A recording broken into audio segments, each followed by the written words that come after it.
The NBA World Championship Series. Today's game is sponsored by the totally new Chevrolet. Now that's more like it.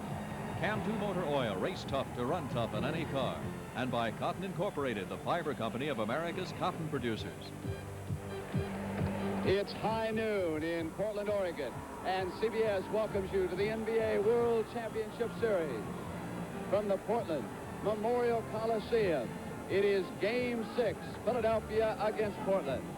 Good afternoon, everybody. I'm Brent Musburger, along with Rick Barry and Steve Jones. In order to avoid the little big horn, Philadelphia's going to have to keep Portland from getting out of the shoot real quick today. Brent, this game's ready to go. Let's take a look at the starting lineup. On your screen, Irving, McGinnis, Jones, Collins, and Bibby, matched against Gross, Lucas, Walton, Collins, and Davis. The situation is quite simple. Portland leads this series 3-2. Philadelphia must win to force a 7th game Wednesday night back in the Spectrum. Philadelphia will have control. Again, we have this time a reverse situation on the opening tap. Brent, Philadelphia's got to come out and be more aggressive like they were in the first 2 ball games. That's probably been their biggest demise now. They have just not been aggressive defensively. Game 5, Walton had a problem on the tap and it went to Philly. Here it is, the 76ers, so the Blazers come with control. McGinnis is down. Lucas. 3-second violation. On the 3-second violation, the 76ers will come down. Caldwell Jones handling in the backcourt. Keep an eye on Bill Walton, number 32, away from the ball when Jones does not have it. He has been a key defensive force so far in this city. McGinnis with the first shot. Hit his first field goal attempt. Bibby is entangled with Lucas, who throws him off. Bibby is up. At the other end, Gross ties the game. Now it's back to Henry Bibby. Lucas, of course, obviously is down there. The two will rush up to each other's arms. Philadelphia turns it over, and the ball goes to Portland. Pressure from Bibby on Hollins. Davis will come up. Collins awaits him. McGinnis on Lucas, and here is Walton waiting for the cutter. It's Gross. Bobby Gross picking up where he left off in game number 5. Brent scoring 2 quick baskets. He had 25 in that one, and he fouled out. From time to time, you'll see flashes on your screen. Don't be concerned. A lot of photographers here with flash bulbs. McGinnis comes left baseline on Lucas, and he's hit his first 2 field goals. He has shot but 33% in this series so far. And it goes over to Philadelphia with the score tied at 4 as Game 6 begins in Memorial Coliseum, and Coach Gene Shue, suffering from a bad head cold today, sits back down. McGinnis starts his drive, and Lucas was there. Jake O'Donnell, one of the referees, took a blow, fell down over the end of the court. Brent, one thing George cannot try to do is try to do everything too soon. He's hit his first 2 shots. He's got to build his confidence up, but he can't do it by himself.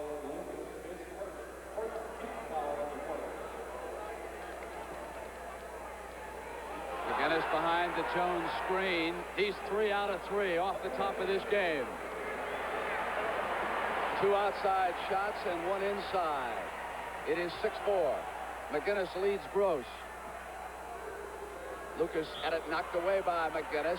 Lucas complaining that he was fouled. It'll go back to Portland. Let's take a look at the play here. He makes the fake. George goes up a little bit, tries to go by him. He reaches around him. Lucas may have had a legitimate complaint. Couldn't really see for sure from this angle. The finals of the slam dunk competition, live from Portland at halftime. Darnell Hillman and Larry McNeil come up the other way. You can see the signal from O'Donnell.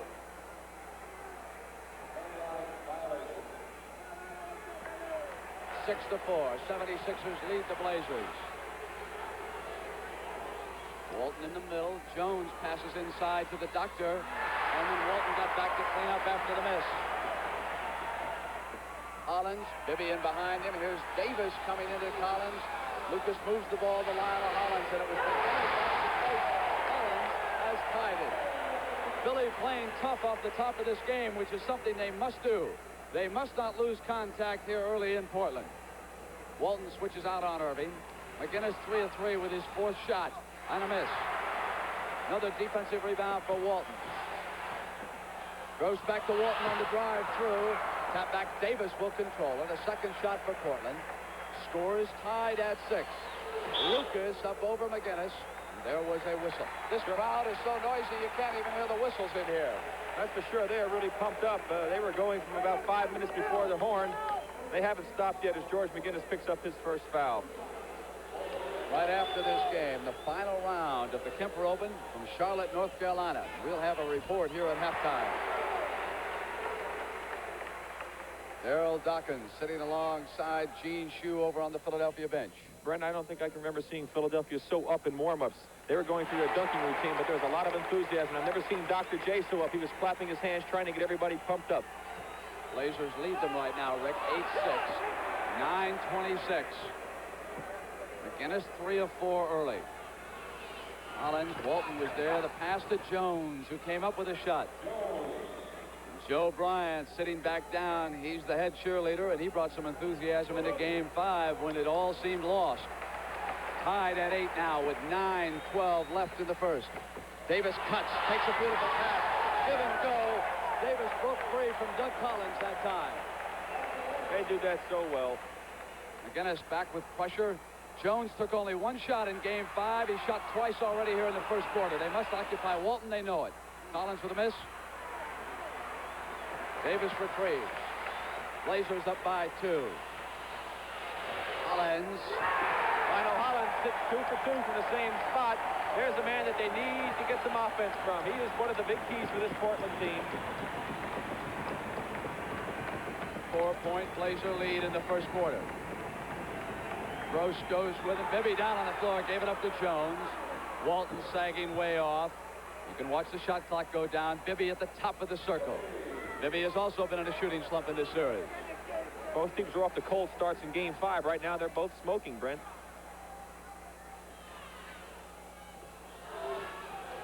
Lucas goes to Davis. Hits it outside. Back to 4 for Portland. Irving gets around Gross. Davis was there on the switch off. Pass out deep to Jones. Irving was looking for the foul. Left sideline, Collins. This is some pace they're off to, Brett. No way they can keep this up. It's a 2-point Portland lead. Walton waits. Lucas did not expect the pass. Has control. Knocked away by Philly. Forced the turnover. Hit back by Lucas to Gross. Lucas and Jones gets up, but Walton will have an easy basket.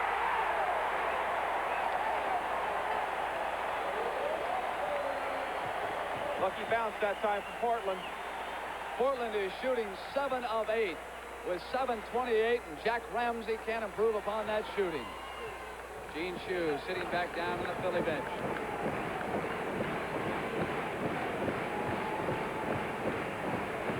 Double team on Irving.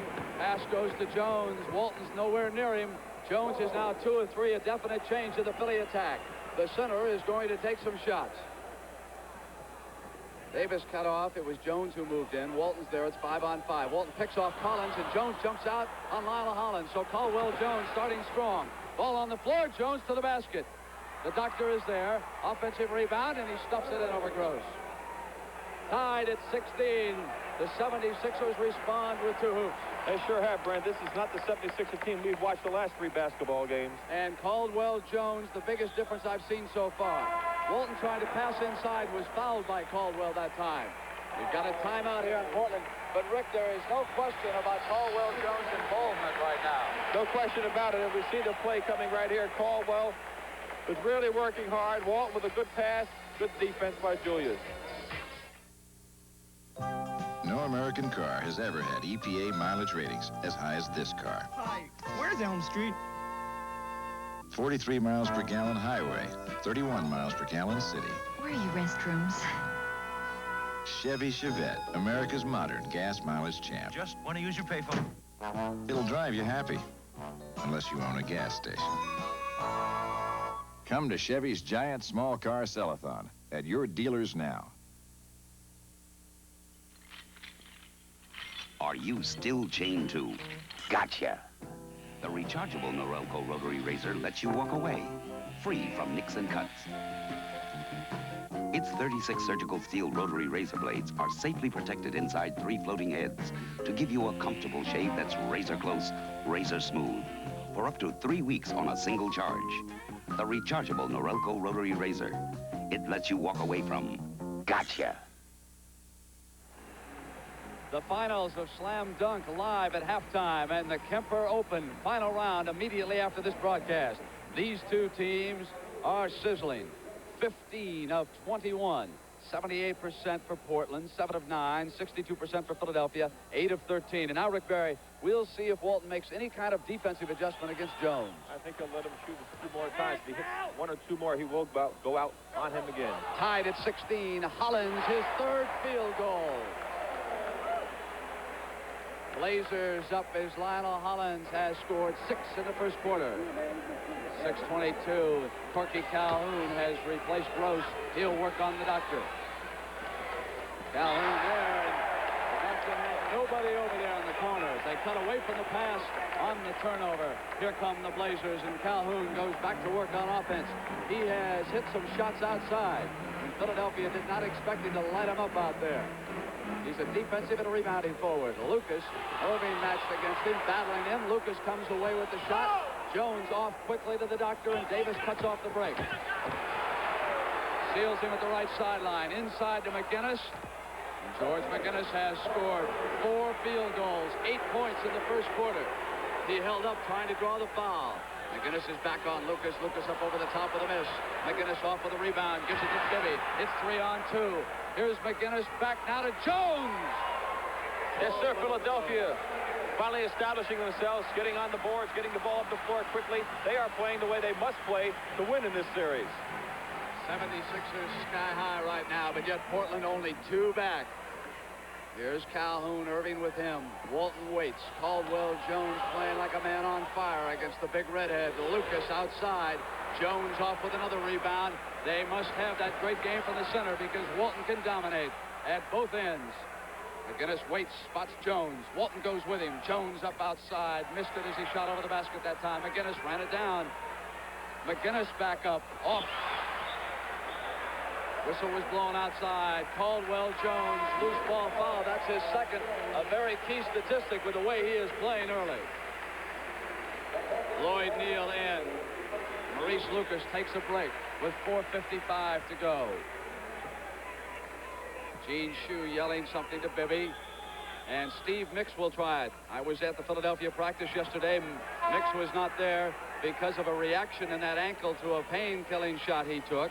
He came out, tried it in warm-ups, went back in, and actually Stanley Lober gave him another shot just a short time ago. But watch him very carefully, Rick.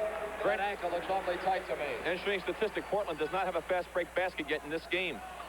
Jones right with Walton looking for the cutter. Davis. Walton backing in, coming up now, and the whistle was blown. No basket. Walton wanted the basket. That's 3 fouls on Caldwell Jones.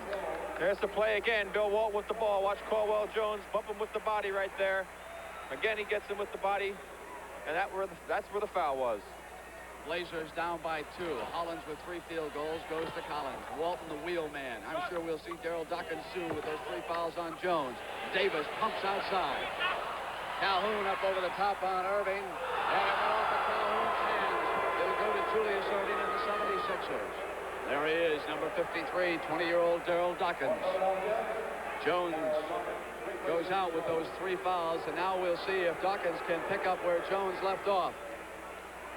Bill Walton, the main man for the Trailblazers, and what an effort it takes to contain him.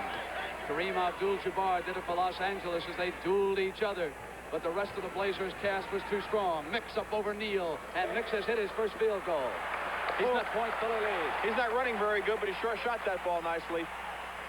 Collins there with Davis. Neal looks in. Dawkins is with Walton. Walton looks now. Can he get the cutter? The man inside. It's Davis knocked away by Mix. Off to Collins. Key play by Mix. Here's Bibby. Ran into the doctor. Lost control. Loose ball out of bounds.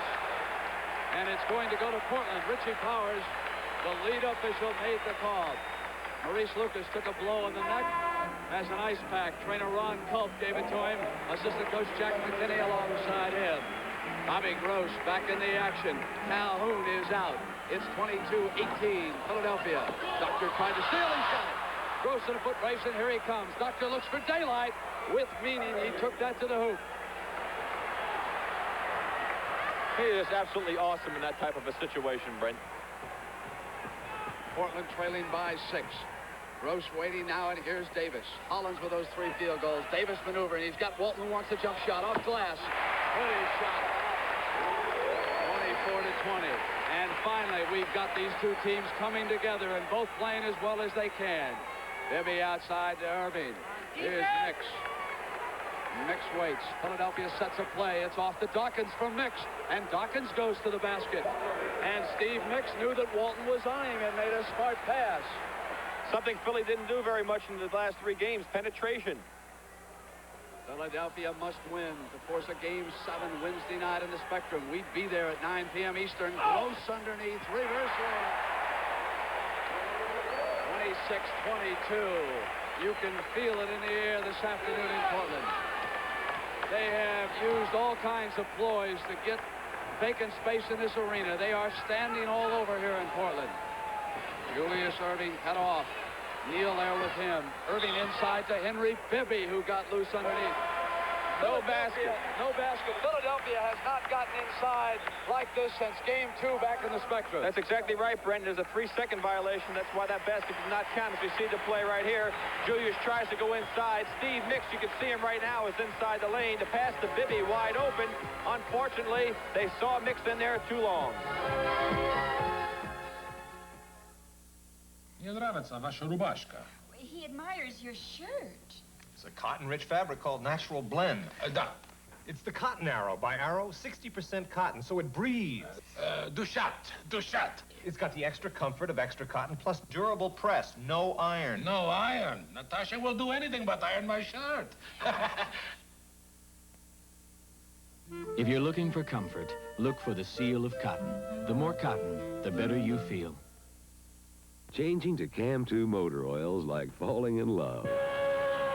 A running and a racing to make it the best. Cam 2. Stock cars, Indy cars, and all the rest. Cam 2. Change your own to Cam 2 alone. It's tough. You'll love it. Cam 2. Hey, if Roger Penske is willing to risk a $100,000 car in $1 million race on Cam 2, I'm with him. Cam 2. You know it's tough, and you love it.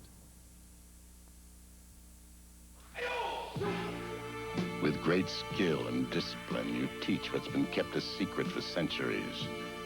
And when the lesson has been taught and learned, now comes Miller time. Time to head for the best tasting beer you can find. America's quality beer, Miller High Life. If you got the time, we've got the beer, Miller beer. All right, here we go. Julius Irving on his approach pass to the takeoff. About 12 feet from the basket. Look at him right up and over. Gross. There's the man I'd pick in the slam dunk contest. I tell you that, Brett. Hillman and McNeil live at halftime, and Dave Twardzik has checked into the game to try and change the tempo. Portland 10 of 16, 62%. Philly 12 of 19, 63%.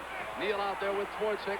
Twardzik with control. Bibby goes with him, and a foul is called as Twardzik began his assault on the hoop. Dave Twardzik, man, so instrumental in the last 3 victories for the Portland Blazers. Coming into the game, immediately creating some opportunities here. Goes to the foul line as the Sixers pick up their 15th foul. The Blazers only have 1, Brent. And Rick, that's the first foul on Henry Bibby. At halftime, besides slam dunk, a report from the Kemper Open. That final round coming your way live immediately after this game. It's very interesting. He's such a great shooter from the outside, and yet he's only shooting 68% from the free throw line. Very surprising statistic. 3-point, 76er lead, 26-23. Lloyd Free is there. Hollins takes in. Lloyd Neal comes with McGinnis. Lucas taking a break. Took that blow in the back of the neck. He'll be back. Whistle as there was contact underneath. Twardzik was muscling, trying to keep someone out. That still doesn't hurt them, Brent. It was before the 2-minute mark, so it's only the second foul. Let's watch it now. There he is right there. You see him with the left hand, grabbing onto Henry Bibby, picking up the foul. McGinnis shoots the air ball. Gross outlet, and it's Twardzik who's created it for Ramsey. Oh, missed the layup. Missed it. Back come the 76ers. Twardzik was free. Mix and Twardzik are down. Walton cleans it up. Now they're both back up. Hollins down. Here's Neal. Neal up on top of Mix. So Lloyd Neal, the man who's been coming off the bench and giving a big lift to the Portland Blazers, does it again. 1.76er lead. Mix up over Gross. Walton still another rebound, averaging 18 a game in this series. Hollins cut off as the 76ers back. Walton is down. Doug Collins will be back. Hollins. And Walton got over and got it away with a hand on it, and Bibby also battling for it. 76ers save it, and it was the hustle of Henry Bibby. Hollins checks his left shoulder for the pick. Free goes to the Mix pick. On the switch, it's Gross with him. Here's Mix battling inside. Walton came over to the top with a defensive block. Hollins is in the middle. It's 3-on-3. Turns around on Free. 4 field goals. Did you see Hollins get around him? And he was almost tripped. That was some play by Lionel Hollins. Just great individual effort on that one. As the Blazers go up by a point. 45 seconds first quarter. Game 6. Portland leading in the series 3-2. Darryl Dawkins, who's not been as active as Caldwell Jones, goes to McGinnis. Neal was there. Lloyd Neal fouled him. Maurice Lucas and Doug Collins checked back in. And I think if there has been a difference in the Philadelphia attack right now, it is that Darryl Dawkins has not been handling the ball as much as Caldwell Jones was. Bill Walton now will take his break at the end of the first quarter. Yes, Brent, but they are being much more aggressive, both offensively and defensively, and that's the big reason why they're right in this basketball game. Rick, right now for Portland, we've got Gross, Hollins, Lucas, Twardzik, and Neal. For Philadelphia, McGinnis missed the free throw. That puts him under 500 for the series. Hollins, Dawkins, Free, and Mix. 37 seconds, tied at 27. And McGinnis missed the big one that would have tied it at 53 in the Spectrum in Game 5. Last 30 seconds. Philadelphia get a shot. McGinnis tried to steal. Lucas looking for the open man. Throws up over Mix. Off loose ball, Hollins. Hollins goes across to Maurice Lucas. Mix is there. They should hold it for the last shot, Brent. A 3-second violation. That is the third 3-second violation. We did not have a single 3-second violation in Game 5 in Philly. 18 seconds. Powers and O'Donnell, the main referees. The alternate, Darryl Garrison, sitting over at the table. Last shot time for Philadelphia. And finally, we've got one cooking where both teams are playing well. Been a strange series so far. Free off iron, battle underneath. Neal's got it. Last 3 seconds, they must hurry. Lucas will throw it up. The end of the first quarter. And Rick, it can't get any better than what we've just seen so far. You can hear the crowd in the Memorial Coliseum. It's tied at 27. In city streets or highway speeds, we found the tire that fits our needs. The Goodyear American Eagle, the all-American kind of radial tire. The Goodyear American Eagle Radial, built with Flex-10 cord belts instead of steel. Flex-10, made from a man-made aramid fiber that's pound for pound stronger than steel. The tire for America, the American Eagle. Only from Tire Goodyear. for America. This is what Chevrolet is today. Young and quick and crisply styled. Fully capable of enthusing even the enthusiast. The new Chevrolet Coupe with available F41 sport suspension. Drive it soon because the fun of driving is important. And Chevrolet wants to bring you more. Now that's more like it. For $15,000 live at halftime. Slam dunk finals. Larry McNeil on the left. Darnell Hillman on the right. Yesterday, Rick, Larry McNeil's son, Larry Jr., celebrated his 7th birthday, and Larry was down in the dumps because he wasn't home to help the young man celebrate. So happy birthday to Larry McNeil Jr. from all of us. Tied at 27, second quarter. And we've got some basketball game, Brent, as you pointed out, both teams playing very good basketball at this juncture. This should be one fine game all the way through. Portland hit 57%, Philadelphia 50 in that first quarter. Lucas on McGinnis. Loose ball. It'll come away with the Blazers and a chance to go ahead. It's 2-on-1. Davis is free on the wing. Davis to the basket. And here's Twardzik, the trail man. Hit by Dawkins. Foul is called. Dawkins reaches down and helps Dave Twardzik hold Dominion to his feet.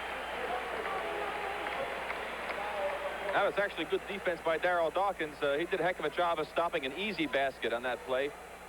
There's the stats I gave you. Torzik did a good job of drawing the foul when Dawkins had committed himself trying to block the shot by Davis.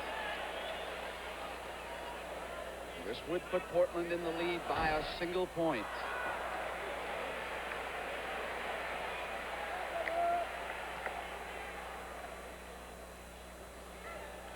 Walton will be back soon. He's over on the bench, resting that tender left knee. He strained it just a bit in Game 5, but so far I've seen no evidence that it's tightened up here today. Philadelphia has just attacked him differently than they did in 5. McGinnis up over Torzik that time. So he had 9, now give him 11 points, 4 field goals and a free throw in that first quarter. McGinnis snapping out of that slump. Lucas looks in and goes Neal. Dawkins there. Torzik cuts off pretty. There's that great execution again. This time it was Lloyd Neal playing the role of Bill Walton, but they still execute the same play, and the other men have got to get up on the defense to not allow those easy cuts.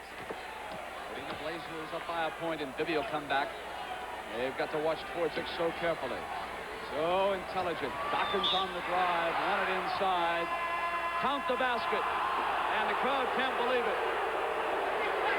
The crowd thought that Darryl Dawkins traveled, Rick. There's the play again right there. He puts it on the floor. There's no walk. Lloyd Neal running over. You can see him put his body underneath and make contact down low. That's where the foul was. The people here didn't see him hit him with his arm, so they didn't think it was a foul. And Walton will be back soon, I am sure. Missed the free throw.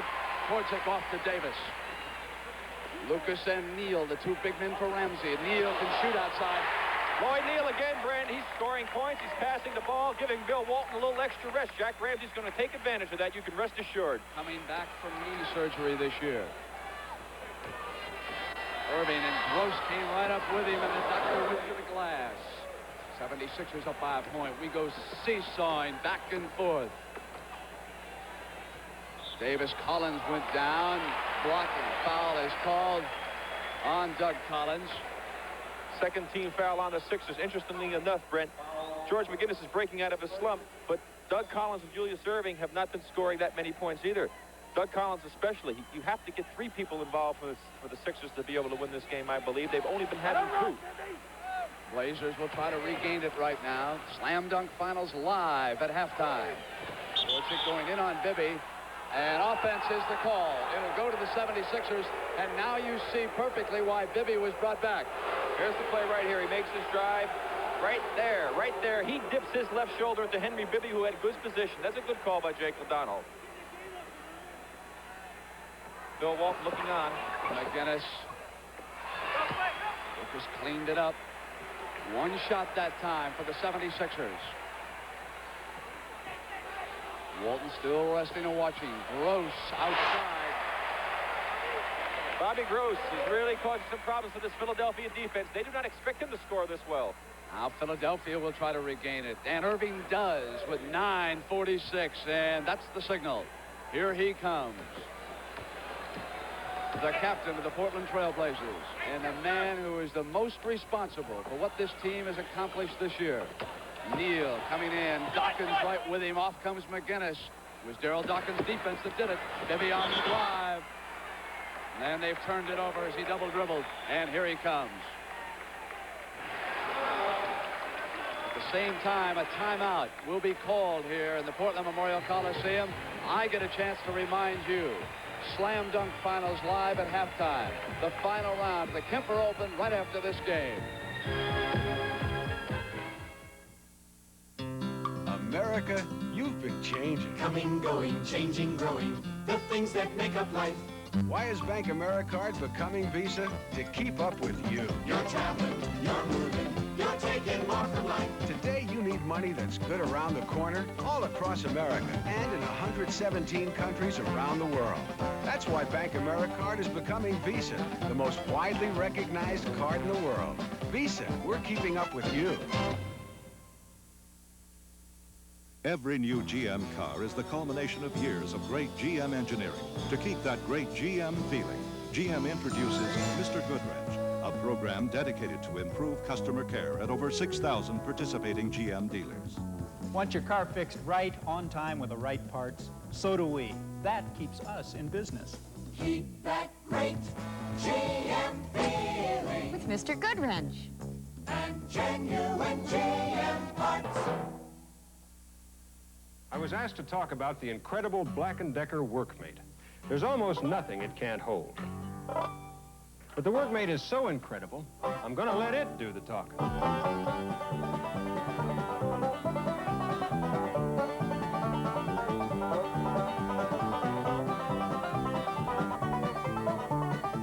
The Workmate from Black & Decker, and nobody else. Larry Weinberg, the boss of the Portland Trail Blazers, just off to my left enjoying the action. His counterpart, Fitz Dixon, not here. It's his 25th wedding anniversary. So congratulations to Mr. and Mrs. Dixon. Walton goes now to Lucas, who is left alone. McGinnis wasn't out and missed the shot. Inside Hollins, when the loose ball, he came up and put it in. An opportunity shot by Hollins, who was in the right spot. Both teams, Brent, still smoking, shooting 75 and 80% so far in the second quarter. Unbelievable start to the sixth game. Blazers up by a point. It bounced off of Dawkins on the turnover. Taken away by Bibby, and Ramsey furious, wanted the foul. Irving came up on Walton, drew the foul, and hit the field goal. Ramsey can't believe it. He wanted a foul down here at the other end. He thought for sure that Bibby had created the foul, but instead at the other end, Walton picks up his first.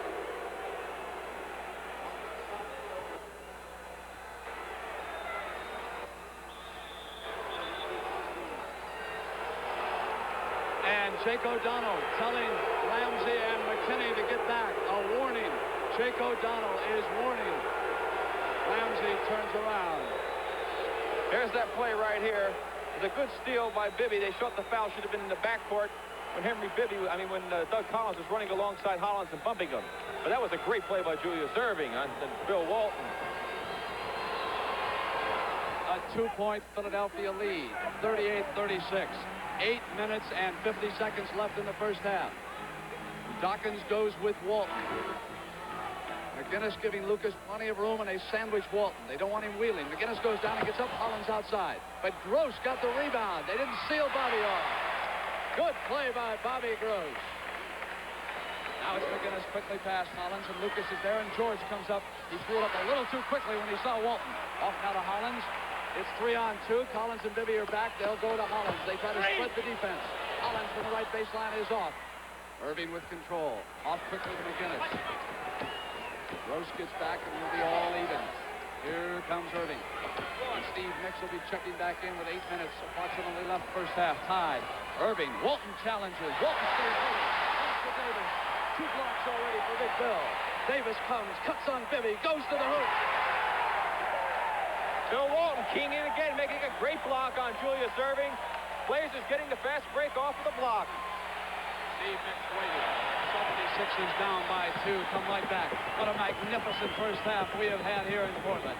Both teams at the top of their game. Philly must win to force a 7th game Wednesday night. McGinnis up outside. McGinnis has tied it.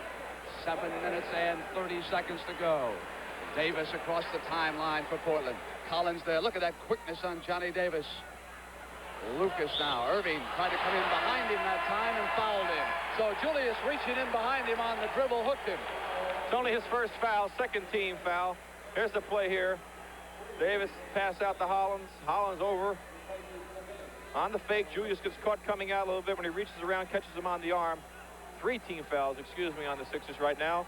2 on the Blazers. Maurice Lucas having a difficult time shooting. George McGinnis getting his shot back, but Doug Collins has been a non-entity right now. Brady's not even handling the ball on offense. And they have taken him out of the game, Rick. Bibby and 3 are the guards for Gene Shue.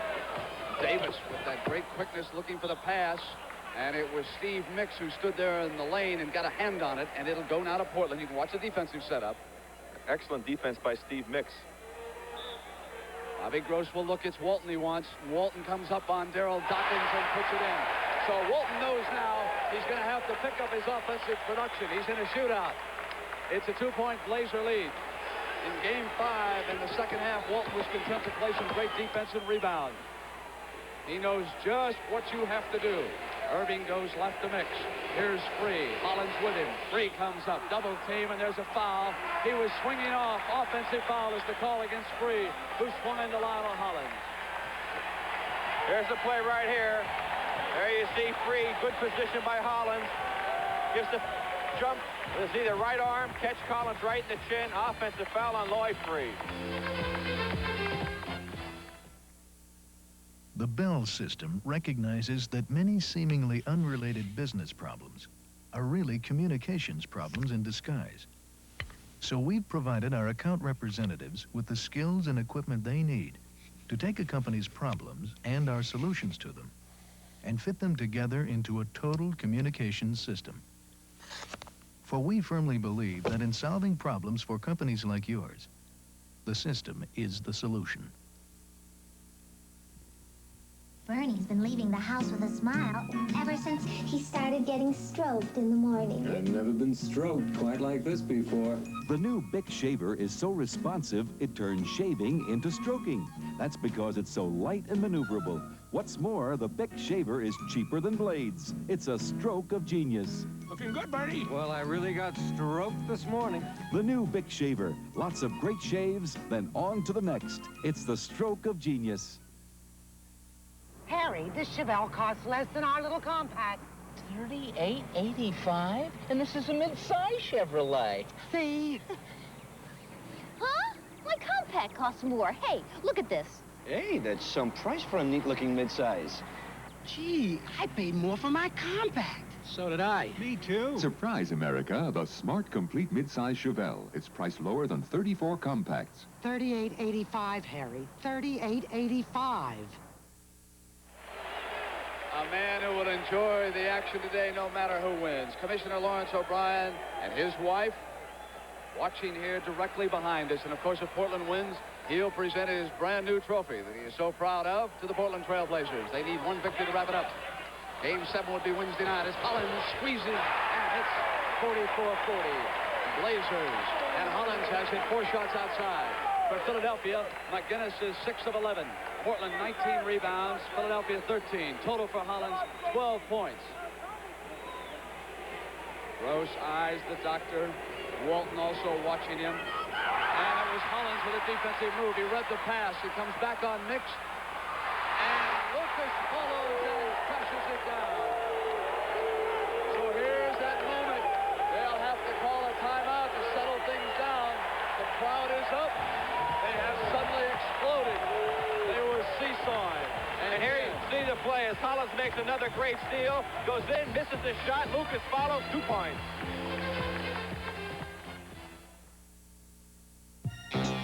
There's 85 feet between you and the ground, and there's enough juice at your fingertips to light up the county.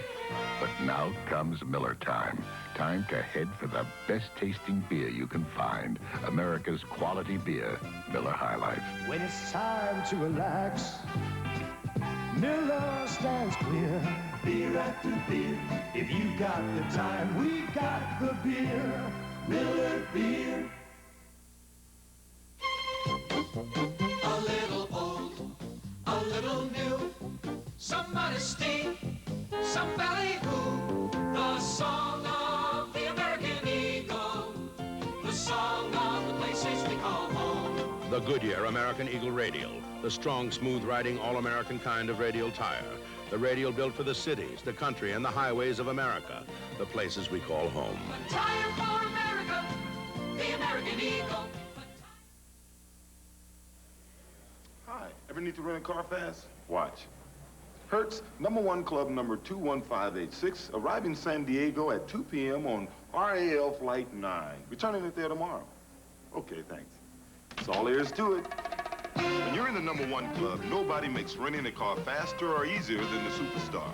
Even before you get there, your car is pre-assigned, your forms filled out. So rent a Ford fast from Hertz, the Superstar in rent-a-car. Live at halftime, slam dunk. Darnell Hillman just won the toss in the locker room. He'll go second behind Larry O'Neal.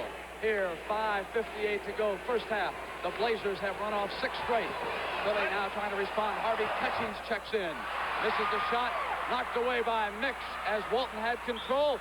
The doctor went over to the corner and chased it down and was stepping out of bounds. So it'll go to Portland. Now they run off 6 in a row, and they can bust the game wide open. Here's the play right here. Julius and Lucas going for the ball. Julius knocks it away right there. said Julius was out of bounds when he touched the ball last. The call by Jake O'Donnell. McGinnis with 13 points is back. Harvey Catchings playing his first critical moments in this series so far. He draws Walton. Trying to front him to the left side. Walton pressuring off. Gross goes. Catchings switches. And Gross comes up over the top. Now that's 8 straight. And contact is at stake for Philly. With this crowd, it can get awfully emotional here. Gene Shue and the 76ers realize this is critical moment number 1. McGinnis with Lucas. McGinnis on the drive. Walton there on the double team. Free ball. Off come the Blazers. A chance for 10 straight. Hollins muscling in. He's got it. Lionel Hollins in the air on the shot. Lionel Hollins just playing a super game.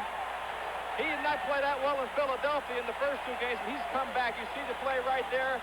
He was fouled from behind by Freeze. He went by, makes a tough shot. Chance for the 3-point play. And I'd have to say that the 3 key men for Portland right now are Bill Walton, Lionel Hollins, and Bobby Gross. 12 for Gross and 14 for Hollins right now. And Walton continues to dominate defensively on the boards. Catchings off with that 10-point run. It's 50-40 right now. And here is still another timeout. Gene Shue does not want to let this game get out of reach right now. He's got to settle his team down. They're not playing with the same aggressiveness and running their patterns. They're not getting that penetration they got earlier, Brent. Everything's coming from the outside. They're starting to fall apart a little bit. He does not want that to happen. They have to keep contact, as you mentioned.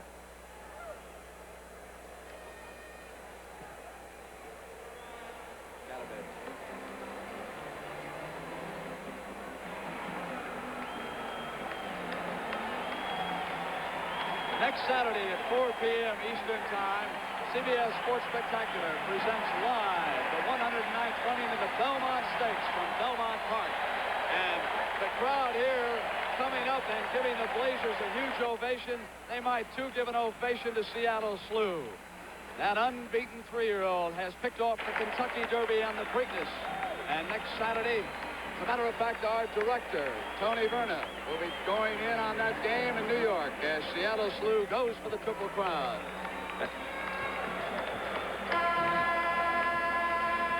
There's a tribute to Bobby Gross high in the balcony. Well, I don't know if he's keeping the doctor away, but he's playing a fine game offensively, and he's working hard in the doctor. He's keeping the doctor outside, but of course, Jack Ramsey had up on his board before the game, Brent, playing Julius 1-on-1 plus 1. In other words, there's always another man going to Julius once he gets the ball, and it's been very effective keeping him outside. Usually that man is Bill Walton. 10-point run at 50-40 and 5:06 left. They come at you so quickly, and they are so lethal when they get it working. Up comes the doctor, who responds. Back to 8 come the 76ers. Collins, Bibby, McGinnis, Catchings, and Irving on the floor for Shue. McGinnis staying with Lucas. Catchings out on Walton. Here's the pass to Davis, who came up on Collins and got it down. The defense was there. Good effort by Davis. McGinnis signals. He's on the weak side. Is Collins trying to get something going? Walton was there on the double team defensively. Ball goes to Portland. So the big factor, I think, right now for Philadelphia is that they're only getting the scoring from Irving and McGinnis. Doug Collins is not getting any points for them. And Catchings using muscle. They go to the lob behind him on Walton, who drew the foul and hit the field goal. I want to tell you, Harvey Catchings did everything but tackle him that time. Let's watch the play here. There's the lob pass by Gross. Catchings was fronting him. The weak side help. The man on the other side of the floor, McGinnis, is a little late getting there. Walton catches the ball. You see the reaction from Bill Walton. Here's another angle of it. There's the pass. You see George is a little late getting there. There's the foul by George. Basket by Bill. That's where weak side defense is so important. If McGinnis had gotten there a step sooner, he would have possibly drawn an offensive foul on Bill Walton. Jones with 3 fouls checks in. Catchings goes out. Trainer Al Domenico is tending to Doug Collins near midcourt. Brent, I just do not know how the Portland Blazers can keep up this pace. They're shooting over 60% for this basketball game, and they're showing no signs of letting up. Meanwhile, Philadelphia is shooting almost 55%.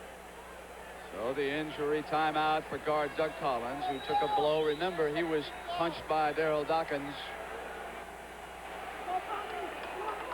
Steve Mix on the Philly bench.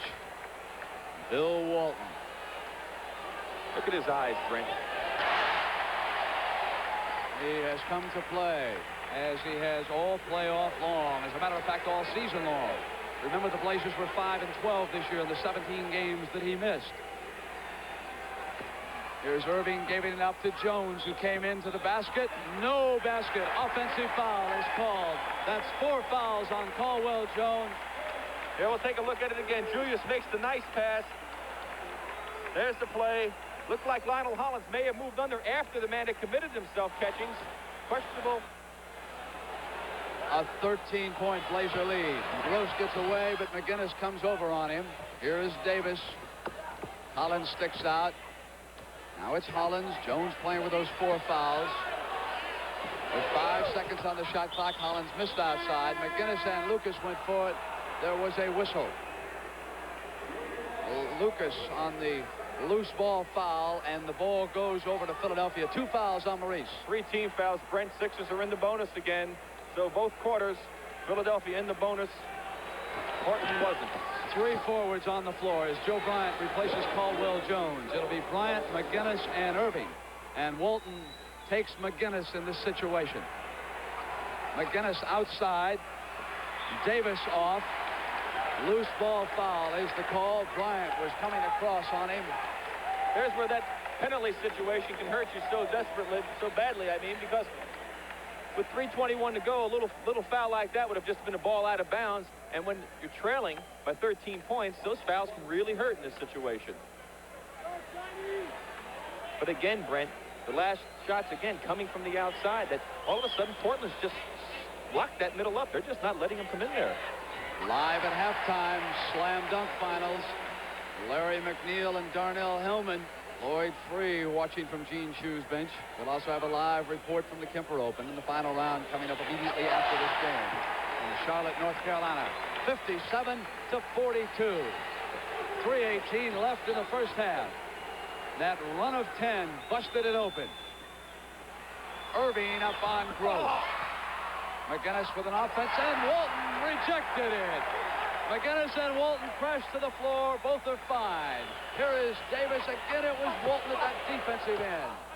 Davis missed the wide open man, Lionel Hollins, to his left that time. He forced up a tough shot.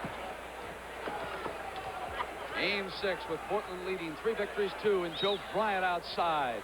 Bryant brought some enthusiasm when he came into Game 5 late in the spectrum. 57-44, 13-point difference. 2 minutes and 40 seconds left first half. Walton with the signal.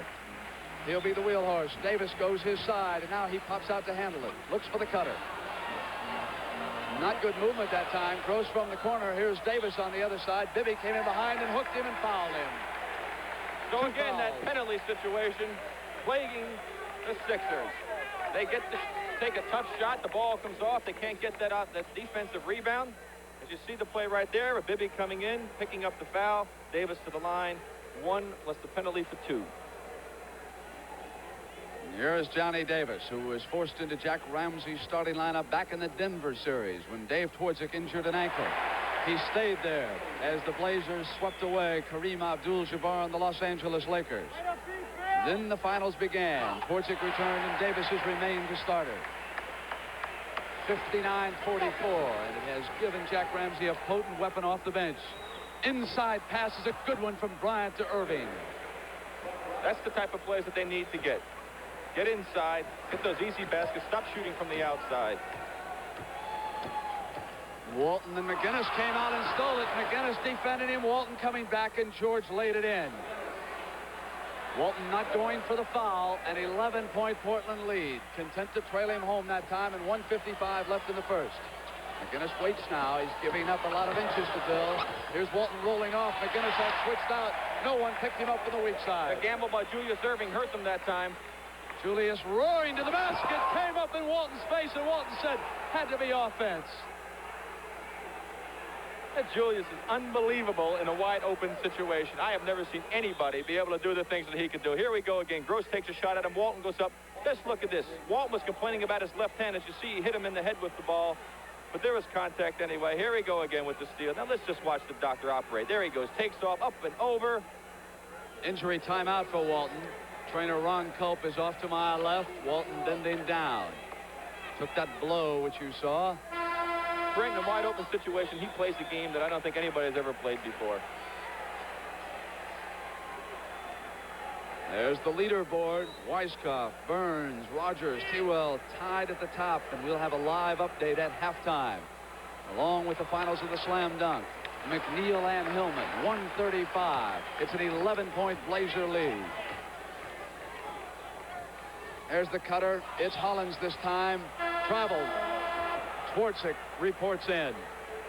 Well, they got the man open on the cut, so the defense has still got to shore itself up. If Hollins had not walked at the ball, he was going to have an easy shot inside. Calhoun returns.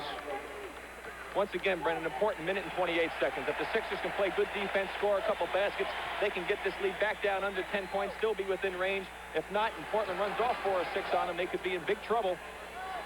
11-point difference right now. Irving inside. It's the doctor scoring and coming to the line. The magnificence of Julius Irving.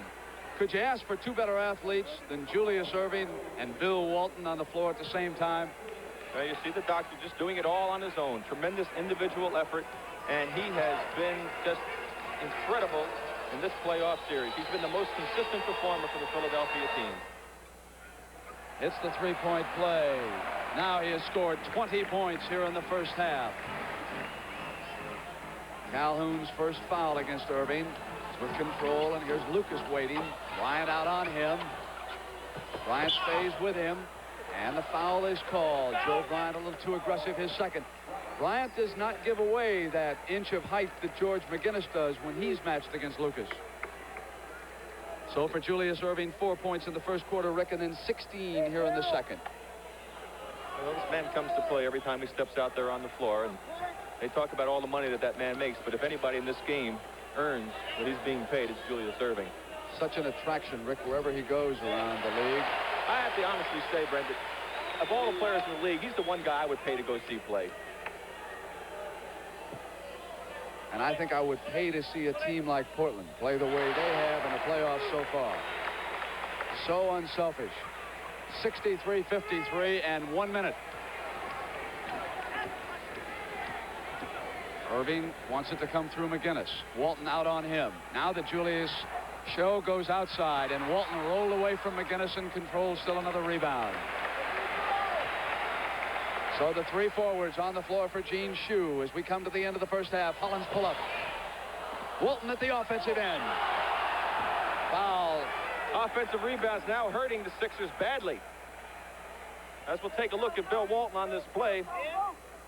Lionel Hollins takes a jump. Look how he establishes a good inside position. He's actually being held there by McGinnis. They didn't call that foul. He gets the offensive rebound, goes up, and Julius catches him on the arm. He will go to the line. 3 chances to make 2. And 2 fouls on Irving. Robin Jones waiting to check back in. Walton will get a break here at the end of the second quarter. Again, though, Brent, Julius Irving having to play a lot of time, a very fast-paced game. Will it have an effect on him in the second half? They need him desperately, and Doug Collins still the unheard-from man in this basketball game.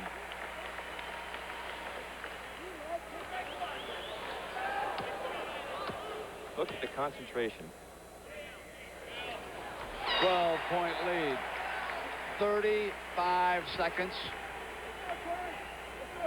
Now we're there with the 35. I tried to cheat on the director, and it didn't work. Here's Irving and Twardzik with him. And now Bibby outside the left corner. Hollins down. 25. Twardzik's got an open man on the right wing. Back to Twardzik from Lucas, and Bibby had flowed in. Portland sets up. Walton comes back. Loose ball. Hollins has got Calhoun to the basket. Listen to them in Portland. This is the major sports franchise in this city. And they are closing in on their first world championship, and everything has come to a standstill in Portland. Gene Shue trying to get Philadelphia back in it and force a 7th game. Corky Calhoun picking up the foul, trying to go for the steal. Gene Shue looking on very, very anxiously to see what's going to happen in the second half. Look at that look of concern on his face. Jack McMahon, Philadelphia assistant. 6 seconds left. 67-53. There goes Walton off for a round of applause as Irving Hits the free throw, and that's 21 points for the Doctor. 22.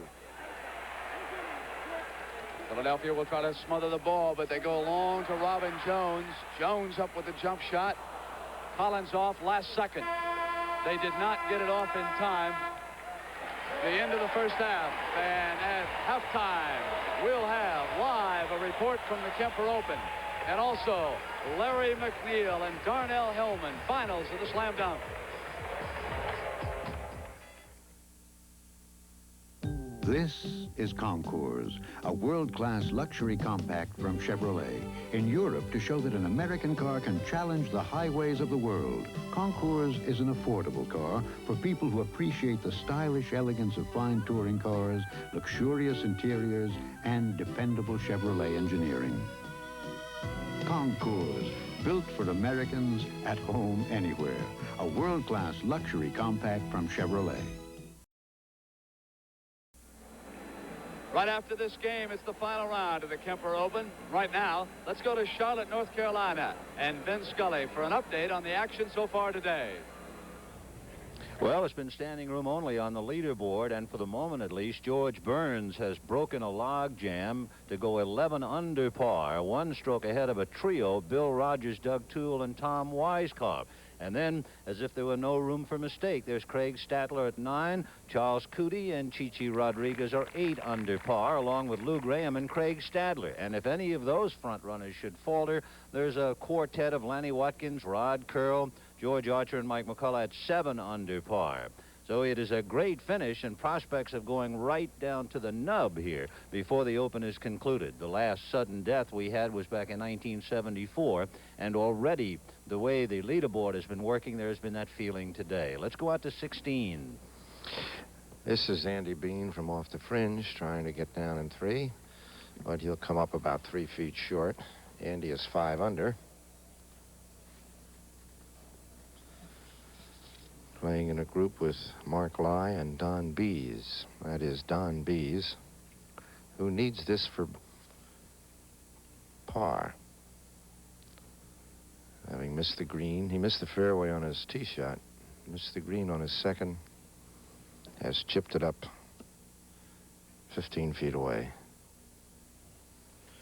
Let's go to the 17th. Well, if there was such a thing as royalty in these parts, this gentleman would be king of the Carolinas. He's just taken such an ovation that he was prompted to bow low. This is his putt for a birdie. Tee shot bounced out of the rough. 202 yards, par 317.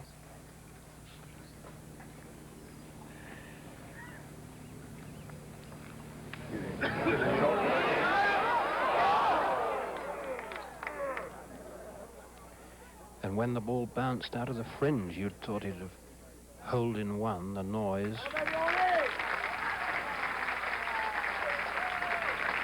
So Arnold Palmer, who started the day at 1 under par, remains 4 under as we go back to the 18th. Here at the 18th, the trio of Artie McNichol, Leonard Thompson, and Morris Satulski concluding their round. Now you see that Bill Rogers has just picked up a birdie at 9, so he and George Burns are in a two-way tie. Just moments ago, to show you how things have been going, we had a 4-way tie for first place. So we'll set a bunch of chairs up there at the winner's table. Hope you'll join us then. Vin Scully, CBS Sports, Quail Hollow Country Club in Charlotte, North Carolina.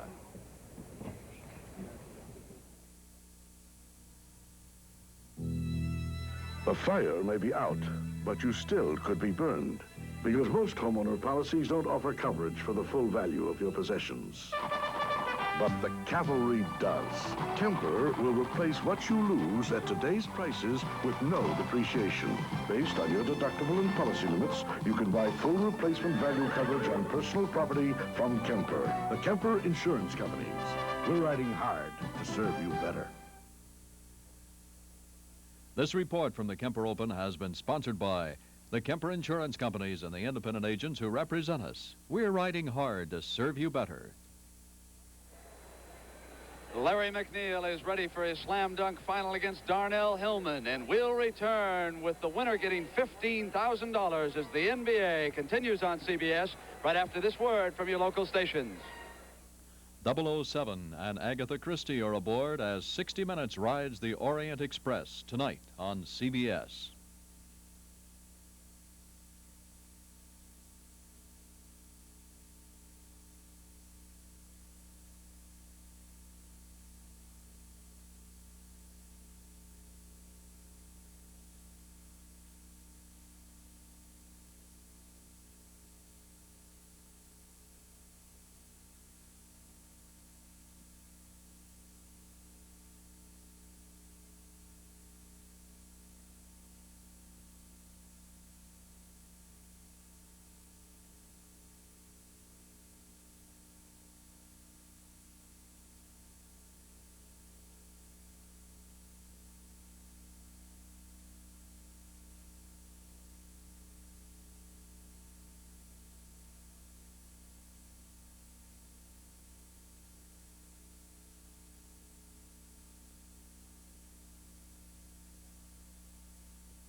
Time for the slam dunk final, and let's go to Don Criqui. Don? Thank you, Brent. Basically, how the slam dunk works, if you've been with this throughout the season, each player will get 5 slam dunk attempts. For everyone that's good, it's worth 2 points. And the biggest determinant in scoring will come from a 3-man panel of judges who you'll meet shortly. The more difficult, the more artistic the slam dunk attempts, the more style points they get. A perfect score would be 40. Representing the Golden State Warriors, here is 6'9" Larry McNeil out of Marquette University.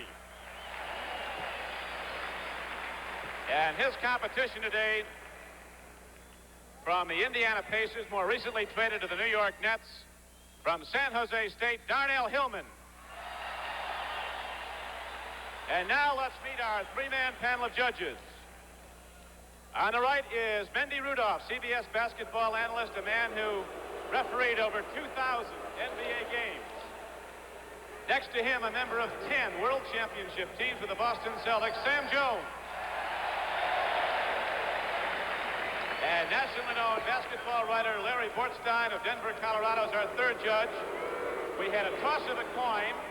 Darnell Hillman won the toss. He elected to go second, so Larry McNeil will lead it off with a $15,000 first prize on the line.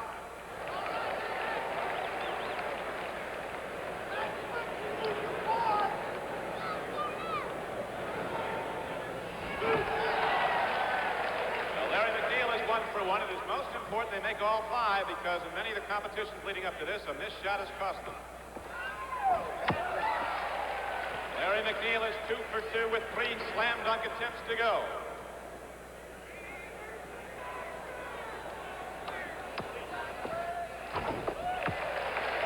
Three for 3. There are 5 designated shots on the floor. You see Larry going to a 4th. They can pick them in any order.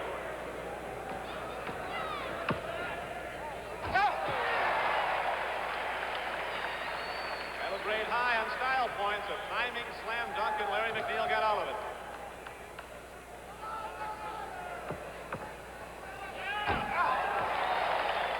There you have it. Larry McNeil goes 5 for 5, so he gets 10 points on scoring, and we'll watch him in slow motion now. Here comes Larry McNeil, who played with Maurice Lucas at Marquette.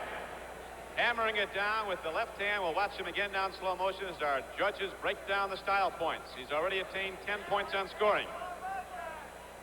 And here we are as we look at the judges. 8-5, 8-5, and 8-5, a total of 25.5, a total of 35.5 for Larry McNeil. And that's what Darnell Hillman has to shoot at now. $15,000 on the line.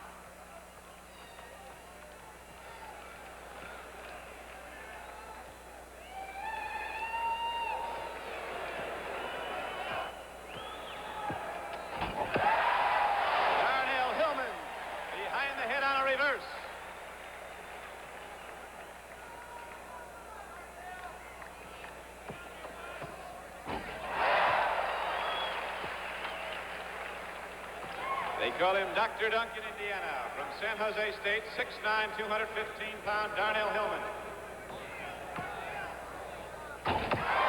Oh,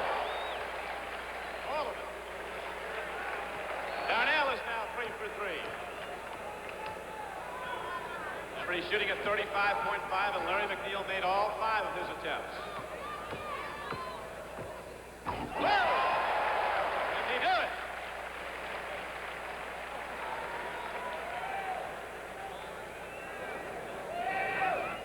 Here is the final attempt now from straightaway down the middle.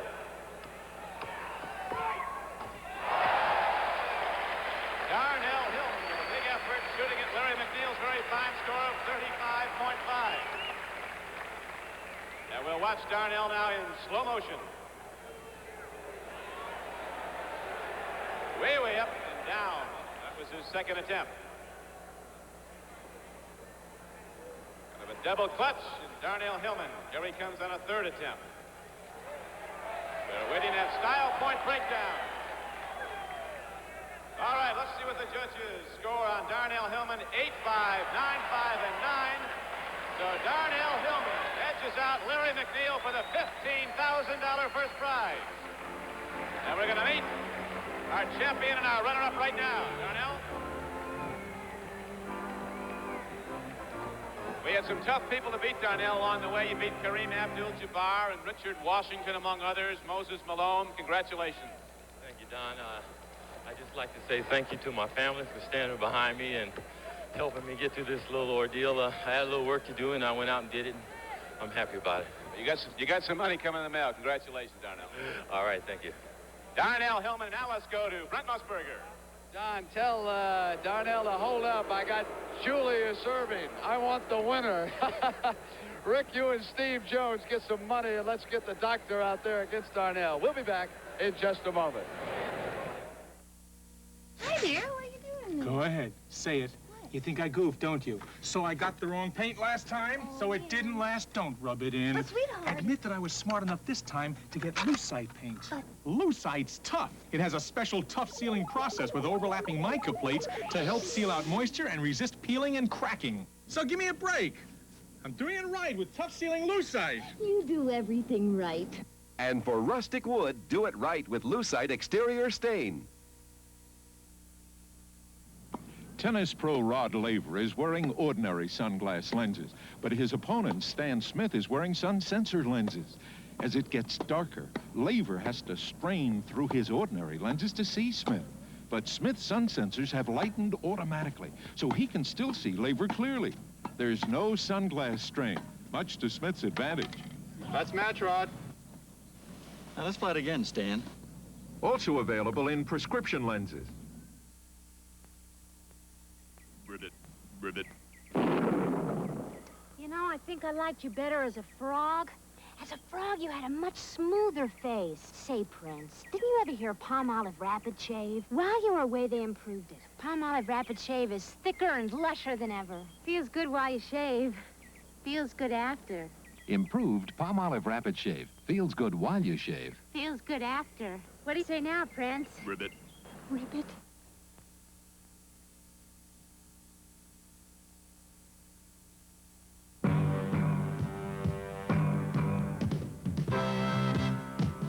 The NBA World Championship Series is sponsored by Improved Palmolive Rapid Shave, a product of Colgate Palmolive Company. Light beer, everything you always wanted in a beer, and less. And by Remington, makers of the XLR electric shaver.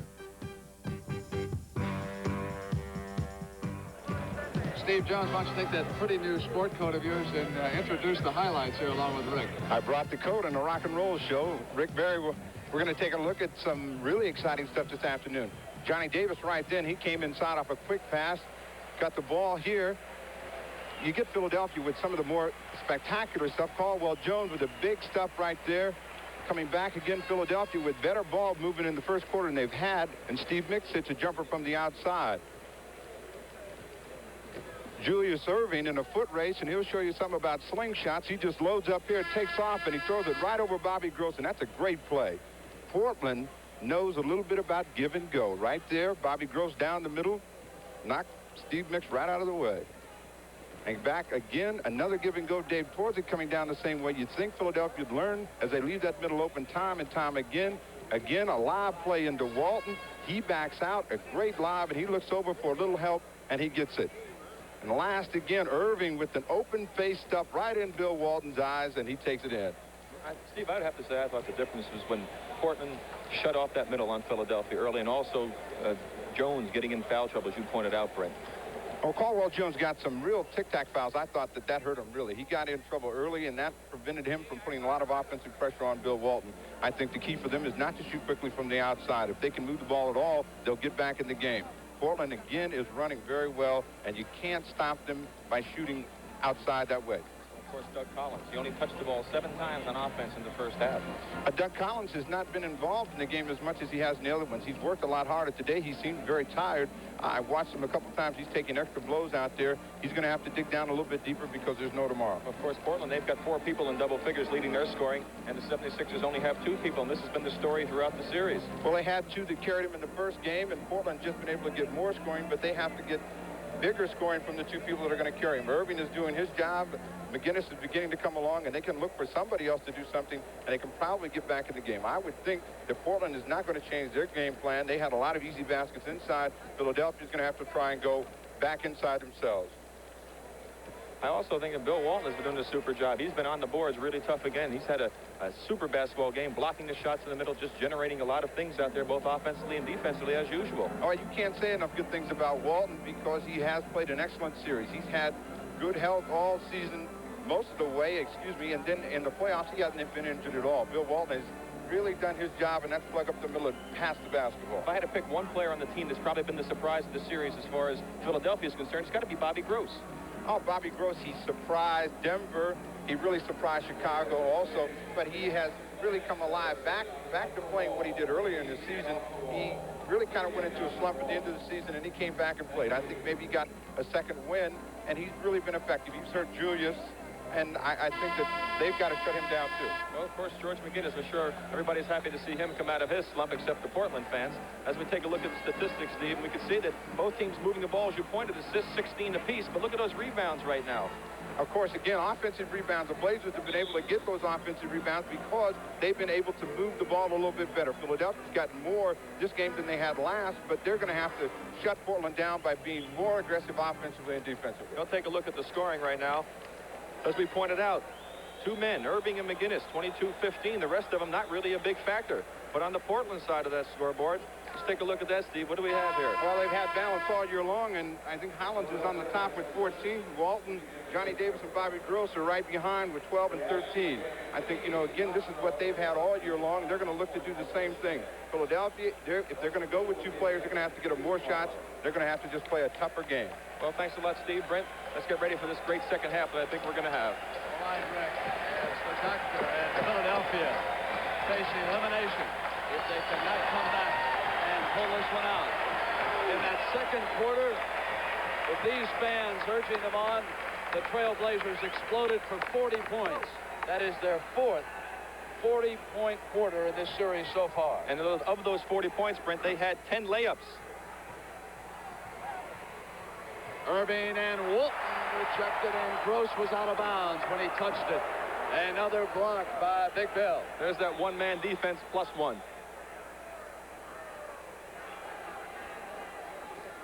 Bill Walton being a big factor offensively, Brent, in the first half. He's handled the ball 23 times. They are getting the ball into Walton. Philly was able to shut that off in the first 2 basketball games, but Portland's made adjustments, and Bill is getting the ball with regularity. Philadelphia's lineup: Irving, Jones, Collins, Bibby, McGinnis. For Portland, it's Lucas, Davis, Walton, Gross, and Hollins. Lucas got there strongly, and the crowd roars Luke in Portland. Jones with 4 fouls playing Walton. Lucas to the screen shot. Jones rolled off outlet. Now remember, Collins was held to 2 points in that first half. Looking basket. Miss on the drive, so the frustration continues. Loose ball, McGinnis back. Comes up and hits it. George McGinnis with his most effective offensive performance so far. 17 points.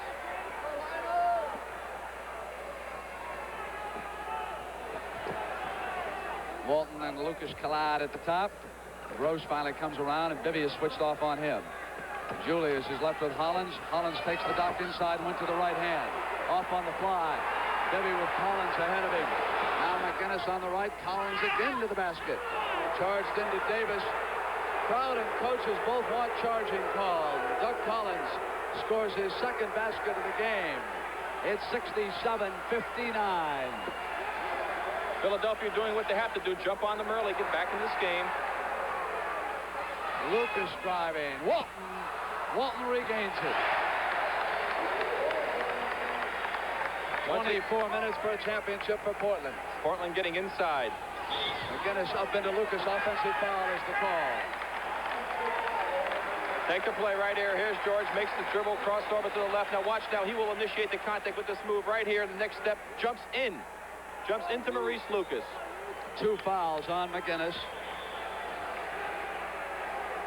Richie Powers and Gene Shue arguing. Shue being restrained. Joe Bryant talking to him. Richie walks away. Now at the other side, Ramsey is being yanked back by O'Donnell.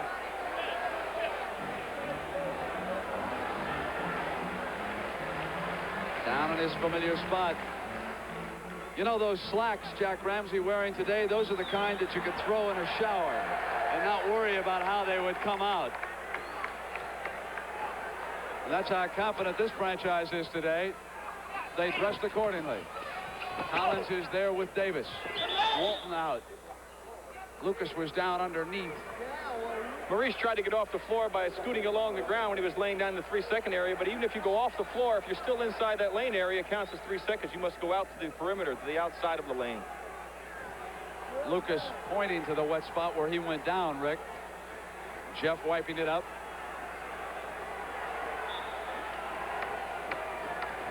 Pressure by Davis on Bibby. A 10-point Portland lead. Jones picks off Bibby's man and tries to get him behind Walton, and Walton goes and seals. Irving's there on the challenge against Walton. Out of bounds. It'll go to Portland. Doctor got hit in the mouth on that play. He's looking for the foul, but boy, there's a lot of aggressiveness being taking place out here right now, and the official's going to have to jump on things so they don't get out of hand. Here's Hollins. Puts up the left-hander, which is off, and then runs it down the corner. He knew he missed that one. He went right after it. Cross to Walton. Davis with a screen for Bill. The smallest man gives the biggest man on the Portland team the pick, and it's 2 points for the Blazers. 71-59 and 9-29. Shades of Green Bay, Wisconsin in 1961, when Vince Lombardi and a football team stalked the championship in a small town. Well, there's a play that happens so often in the game of basketball. You allow the man to come from the weak side of the floor. That's the side opposite of where the ball is. We see it here. And beat your man to the basketball. McGinnis beats Lucas over. Goes up for the shot. Lucas goes up. Fouls him on the arm. Your defense in this situation must play between the ball and the man and not allow him to beat you to the ball. 10 years ago, no one knew me. I was part of the famous no-name defense. Then we built our reputation by being fast. Now, I don't want to lose that. I drink light beer from Miller because it doesn't fill me up, has a third less calories than a regular beer, and it tastes great. Now, everyone knows me. Hey, I know you. You're, Nick Bonacani. No, that's not it. Light beer from Miller. Everything you always wanted in a beer, and less. Hello, everybody. Alaska, a tough place to test shock absorbers. That's why we took Motorcraft shocks to Alaska, testing them in 50 GM, Chrysler, and Ford cars and trucks. After 6 months of driving over the jarring rough roads of Alaskan pipeline country, only 3 shocks couldn't take the punishment. This is Lowell Thomas reminding you, no matter what you drive, wherever you drive, ask for Motorcraft shock absorbers from Ford. Tested tough in Alaska. So long. This is Carrier's new air conditioner, the year-round one. You mean Carrier's new heater, the year-round one? Francis, the year-round one cools. It's an air conditioner. Roger, the year-round one heats. It's a heater. Come on, man, your brain must be frozen. It's an air conditioner. It can save you up to 60% on your electric heating bills. It's a heater. Carrier's new year-round one, a heat pump air conditioner that can save up to 60% on your electric heating bills. Carrier's year-round one. It's an air conditioner. That heats. Oh. After the 5th game in Philadelphia, the Portland Trail Blazers wound their way home and finally got here at 4:30 in the morning. 4,500 fans had waited up all night to greet them at the airport. The plane was an hour late because it was forced to land in Billings, Montana and take on a new load of fuel, and those fans stayed right there. There was not a bottle of beer or a milkshake to be had at that airport the next morning. 9 minutes and 18 seconds left, quarter number 3. A 10-point difference. Philadelphia must win to force game number 7 Wednesday night in the Spectrum. Right after this 6th game, the final round of the Kemper Open from Charlotte, North Carolina. Walton into Hollins, who got McGinnis up in the air but missed the shot. And they stay with it. The attendance I am handed is 12,951. There are at least 3,000 others who are unaccounted for carrying press cameras. Bibby in and out. Walton looks outlet. Leads to Davis. I don't think he can run this one down. Ball's a little bit too far to the sideline. Even with the speed Davis had, he could not get to it quick enough.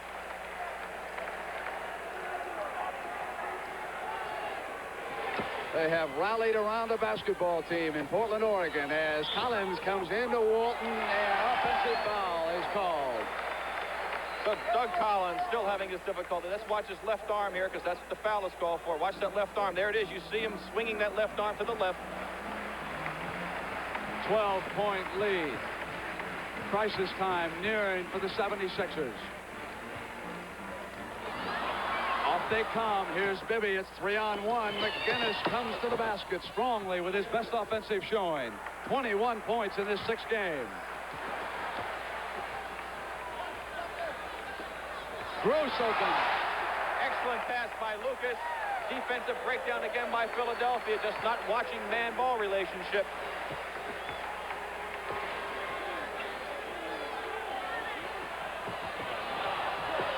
Lucas there with McGinnis, and it's Collins trying to shoot his way out of this slump. Here's Davis back quickly.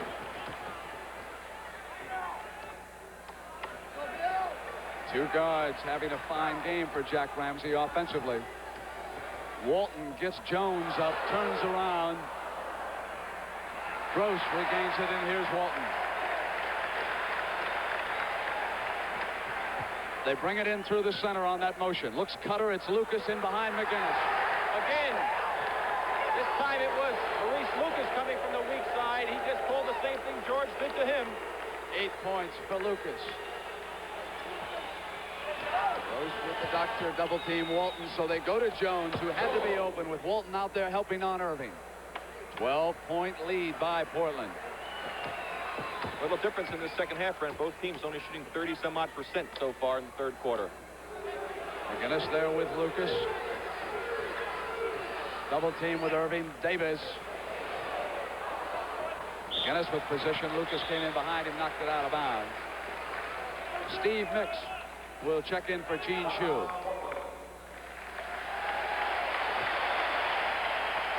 And with the timeout on the floor, Sixers are still in contact. They have not let the Blazers come out and jump off early in the third quarter like they've done in the last 3 ball games. They're right in there. They have a chance. Honda's always been the leader in dependable 4-stroke motorcycles. And way out here, that's important. Going strong now. For dependable, economical 4-stroke motorcycles, Honda's #1. Moving right along. Honda keeps you going strong, no matter where you're going. Going strong now, moving right along. When you're on a Honda, you're really going strong, really going strong. Introducing the new Remington XLR, the electric shaver that shaved as close as a blade. And to prove it, we're doing something spectacular. We're giving away a blade to compare it with. We guarantee the Remington XLR will shave you as close as a blade or your money back. Now that's really spectacular. The Remington XLR shaves as close as a blade or your money back. I've got a lot of money in this car. Where can I get good service without a hassle? Don't you know there's good news round the corner? Goodyear, wherever you are. Goodyear, good and close to home. Presenting the Goodyear promise for hassle-free auto service. We do professional work. We only do the work you authorize. We return worn-out parts for your inspection. No hassle, no problems, no fooling. Goodyear tires and Goodyear service for more Goodyears in your car. They have gone on sale already. They were ready for today here in Portland. Game 6. taking away the home court advantage that Philadelphia possessed in the 5th game back in the Spectrum. 12 points and 6 minutes and 48 seconds for the 3rd quarter. Lucas was there on Mix, and the foul called as he hopped out on him. And for Lucas, that's his 4th foul. Julius Erving has not scored here in the 2nd half so far. And Walton telling Lucas to shake it off and get back into the flow. Mix bouncing off, and Lucas was there on the turnover. It's a steal by the Doc. Walton there, Erving there. They meet at the top. Well, that's just two great players going against one another, and Julius won that battle. 6:22, 77-67. Kemper open, final round next. Lucas with Mix's hand right in his face, fading away, made it 12.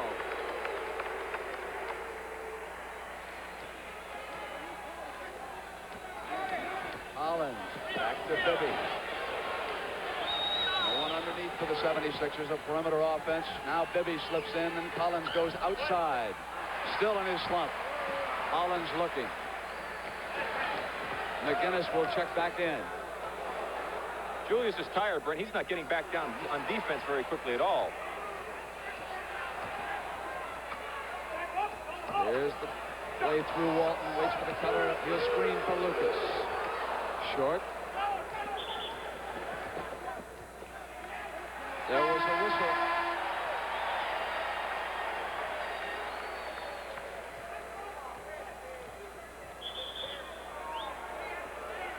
Now, I believe Ramsey wants a timeout. Yes, he does. But they cannot have it right now because the ball belongs to the Philadelphia 76ers. But Ramsey has told the team that he wants a timeout. It's 79-67. He cannot have it in that situation. Mix going to the left, and Irving. Bibby left alone outside. So Davis was away from him. Julius doing everything, picking up assists. That time they double teamed him. Julius knows when he's got two people on him, there's going to be somebody else open on the floor. He found the open man. Good opportunity shot by Bibby. Cut the lead back down to 10.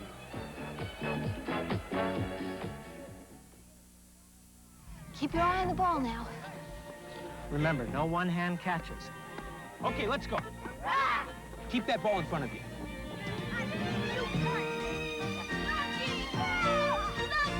With Polaroid's new Minute Maker, you get the least expensive instant color from the instant camera everybody can afford. Less than $25. The least expensive instant color from the instant camera everybody can afford. Less than $25.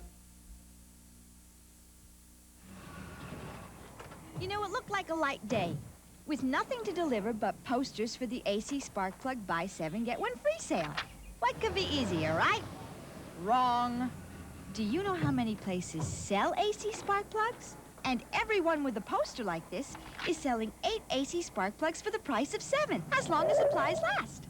Sure, getting a free AC Spark Plug is a great idea. But you better move fast. What do you love about Freshen Up gum? Love that squirt. What do you love when you bite into one? Love that squirt. Freshen Up freshens breath with a tingly liquid center. One bite squirts refreshment all over your breath. Freshen up breath with Freshen Up. The gum that goes squirt. Love that squirt.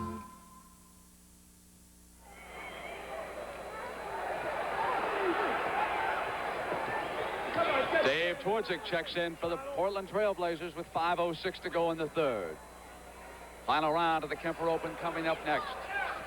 Twardzik glides the baseline. McGinnis had jumped over on him. Collins runs it down. Philadelphia trailing by 10. Looking for that surge now. McGinnis left perimeter. Makes it 8. 4:45. And now listen to the crowd. They'll urge the Blazers back into it. It's the home court advantage. Collins off to Twardzik. He'll take the shot. It's 10 again. Lloyd free. Gets ready to report.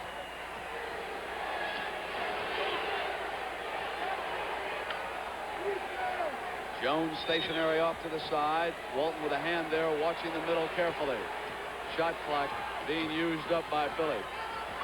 It's a factor, and Collins is deep in the corner. McGinnis comes up, and there was a 24-second violation. And there was simply no movement, and listen now to the crowd. They played tough defense that time, Brent. First 24-second violation of the game. Collins goes out as Free comes in. Philadelphia faced with the unenviable and very difficult task of playing catch-up basketball away from home. Trailing it by 10 and 3:55 left in the third. Lloyd Neal out there, McGinnis with him. Lucas out, 4 fouls, getting his rest. 3-second violation. From the side, Philadelphia will put it in play. Twardzik and Hollins await Bibby and Free. Slumping Collins out right now. Neal there with McGinnis. Gross had it thrown right to him. That's just a bad pass right there. And right to Bobby Gross. The doctor wasn't there. Neal to the basket. Gross got a hand on it. Bobby Gross reached out, got a hand on the ball, and tapped it back in. Super individual effort by Bob Gross on that play. Very reminiscent of what Bill Walton did back here in second game in Portland. 12-point lead. 3. McGinnis at the offensive end had come up, and Neal and he squaring off briefly. How important the offensive boards are. Give a team a second opportunity, and you really pay the price in this game. 3 fouls. Let's watch the Gross play. Here we go. The shot's going to come up here by Neal. It'll come off. Watch Gross come into your picture in the bottom right of your screen. Ball bounces off. Extends all the way. His arm is completely straight. Manages to get it there. Beautiful soft touch and control by Bob Gross.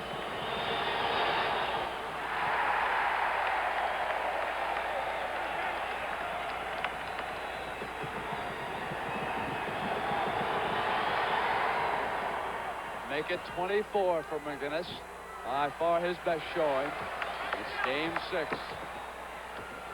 83-72, an 11-point difference inside of 3 minutes left third quarter. Kemper Open final round is next. Neal maneuvering up in the air, goes to Gross, who comes up over Caldwell Jones. Inside, he taps it. Outside over a 7-footer. He thinks he's Julius Erving right now. Bibby off. Here they come again. Gross is on the right. Hollins is on the left. You know who the hot hand is right now, and there he is trying to get it underneath. He tucked it, went out of bounds, and Bobby Gross knew it. Sixers cannot get over angle, set up, get a good shot. Not being too much for hurry. There's plenty of time to go. 76ers have scored 17 points this quarter. McGinnis has 9 of them. Free comes in, turns around with the jump shot. McGinnis with an offensive rebound wants the doctor. And Walton, if the outlet was being challenged and there was a whistle, Lloyd Free fouled Bill Walton, who is down on the floor. That's just adding insult to injury, actually, or compounding a problem. Lloyd Free, we'll watch the play. Here's Julius on the shot. Ball comes off. Bill Walton up there with that super timing, getting it right off the rim. Right there, Free hits him on the arm, picking up the backcourt foul. 3 fouls on the Blazers on the team situation, the first for the 76ers. But Free took a difficult shot. We just got done talking about trying to come down and get a good shot. He comes down, takes a turnaround over 2 men, misses the shot, and then commits a backcourt foul. Are there any doubts left in the world of basketball about whether or not Bill Walton can play in the National Basketball Association?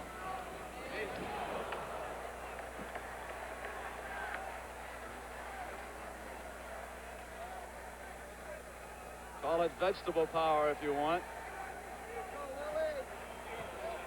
Call it talent. Reese, Lucas, both vegetarians. Call it talent, Brent. Better word for it. Great talent. 2 minutes left, third quarter, 86-72. Irving maneuvering underneath with Gross there, went to the left hand. It's only Julius's 4th point of this half. Went to Gross on the pass, even though Irving was there. Irving Walton took it back with the jump hook.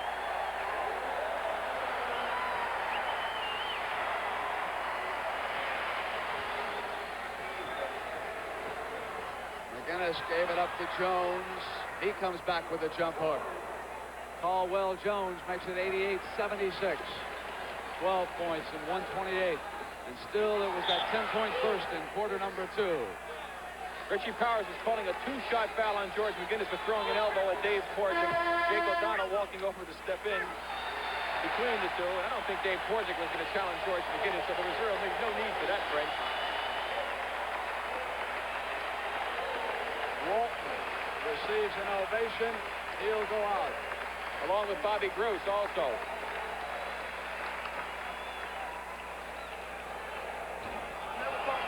Dave Twardzik still being plagued at that free throw line. That's his third miss so far from the line, I believe. And Rick, 3 fouls on McGinnis. Yes, he's only 2 for 5 from the free throw line. This man is a 60% field goal shooter.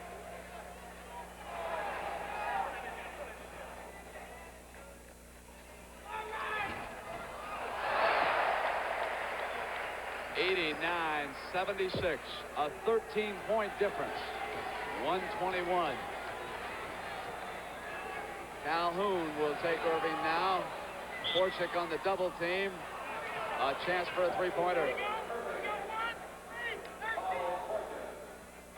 So Julius doing it by himself again. Trying to get this team back in. Held a little bit in check in the third quarter, but he's exploded now for 4 quick points. Chance for 5.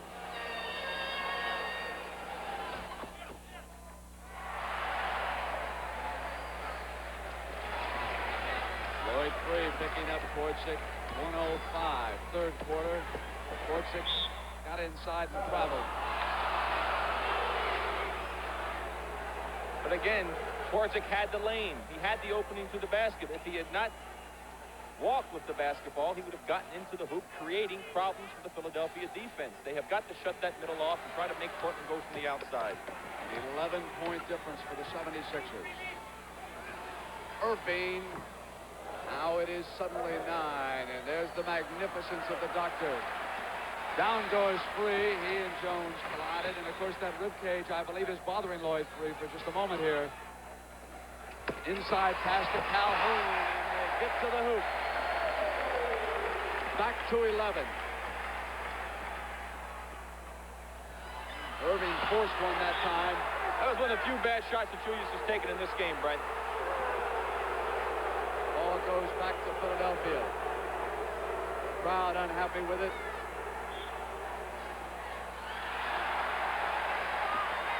Here they come. Inside and off of Robin Jones. On that play, that pass from Lloyd Neal was to Dave Twardzik coming in the left side, and Robin Jones came in and kicked it out of bounds. With Walton watching for the sideline, and 19 seconds now towards 15. An 11-point Portland lead. Philly will try to cut it to 9 as they go to the sideline at the end of 3. The question what Free wants here. Came up and drew the foul.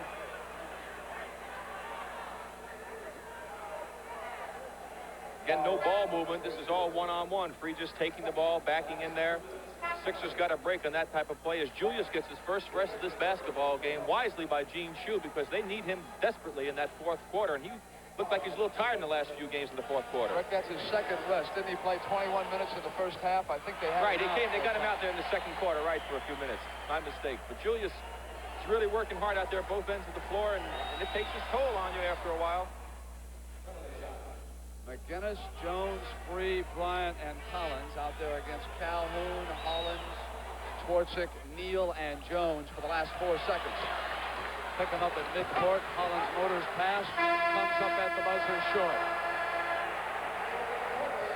So it has come down to this. Portland leads Philadelphia 3 games to 2. 12 minutes for a championship.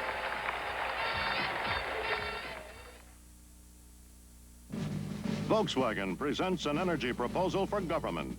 For the Secretary of Interior, we propose a Dasher with one of the roomiest interiors in its class. For the Secretary of State, who's always zipping to airports, our Scirocco sports car, which zips from 0 to 50 in 7.5 seconds. And for our Treasurer, who understands big economy, our Big Economy Rabbit. Now that's an energy proposal without sacrifice. The NBA World Championship Series will continue after this word from your local station. Watch celebrities do their thing in the Big Top, the Circus of the Stars, tomorrow night at 8, 7 Central on CBS.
Fever in Portland.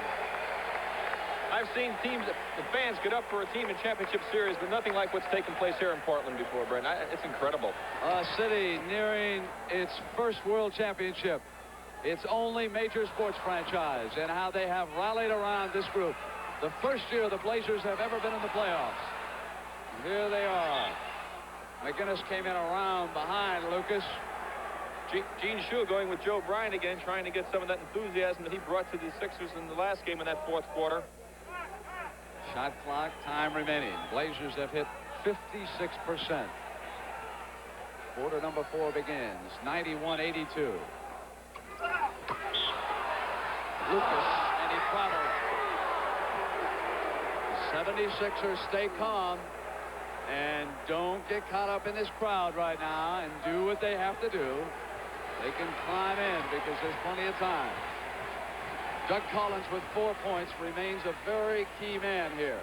Bryant to the basket, and he traveled.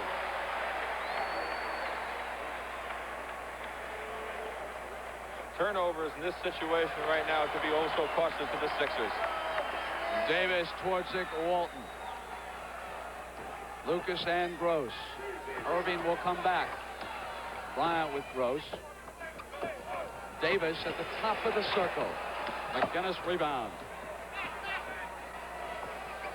Off to Lloyd Free. Free comes up off the side of the glass. Twardzik was there on him. Free drew the foul. Julius comes back in the ball game as Free goes to the line. Twardzik picking up his 4th personal foul. Watch the play here. There goes Free going up for the shot. Twardzik comes from the side. He caught him on the arm as he tried to get out of the way, and the official saw the contact. Lionel Hollins there as Twardzik with 4 fouls goes out. Lloyd Free's 3rd point. Julius Irving has scored 30. McGinnis 24. Collins only 4. For the Blazers, 18 for Gross, 20 for Walton, 16 for Hollins, and 12 for Davis. McGinnis is there with Lucas. Lucas puts it down short. Knocked away, and here come the 76ers 3-on-1. Now it's 3-on-2. McGinnis holds inside. Irving at the glass. Tap back up. Free ball. And Free racing against Davis. Lloyd Free with control. Crowd wanting to foul. Lloyd Free up over Bill Walton. Not there. McGinnis runs it down in the corner. Caldwell Jones comes back. Lucas with a hand on McGinnis, and a foul is called. Maurice Lucas now has picked up 5 personal fouls. Here's the play right here. Maurice bumping him with the body, reaches in, hits him on the arm, fouled him twice before he got the first one called. 22nd injury timeout. Al Domenico out, tending to McGinnis. McGinnis kneeling down, hitting only 33% when he came into this 6th game. He has scored 24 points already. Brent, I'll tell you one thing. It has gotten very hot in this arena, and I just really wonder if it's going to get to the players in the pace of this ballgame. Just sitting here, I can just feel how humid it is.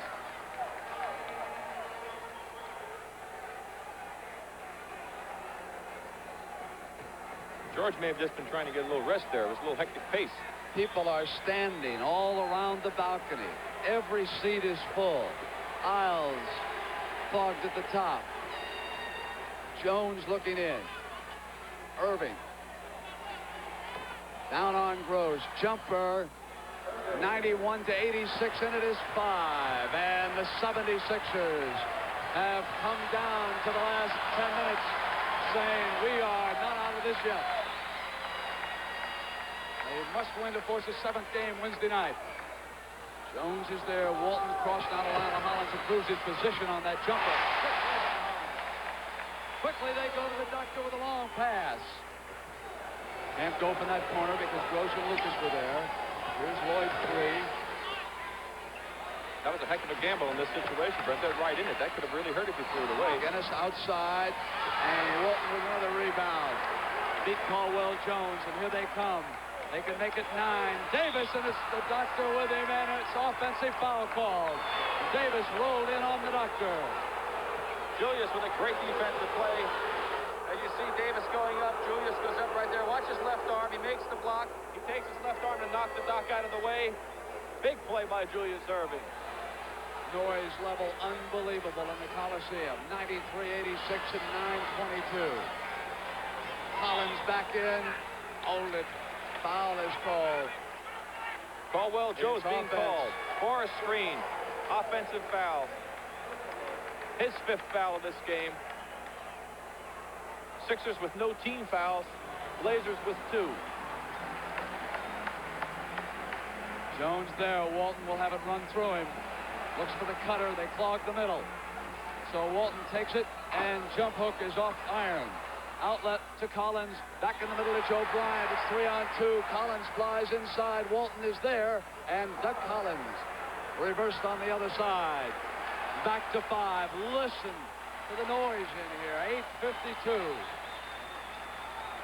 So close and yet so far when you're matched against the likes of Irving, McGinnis.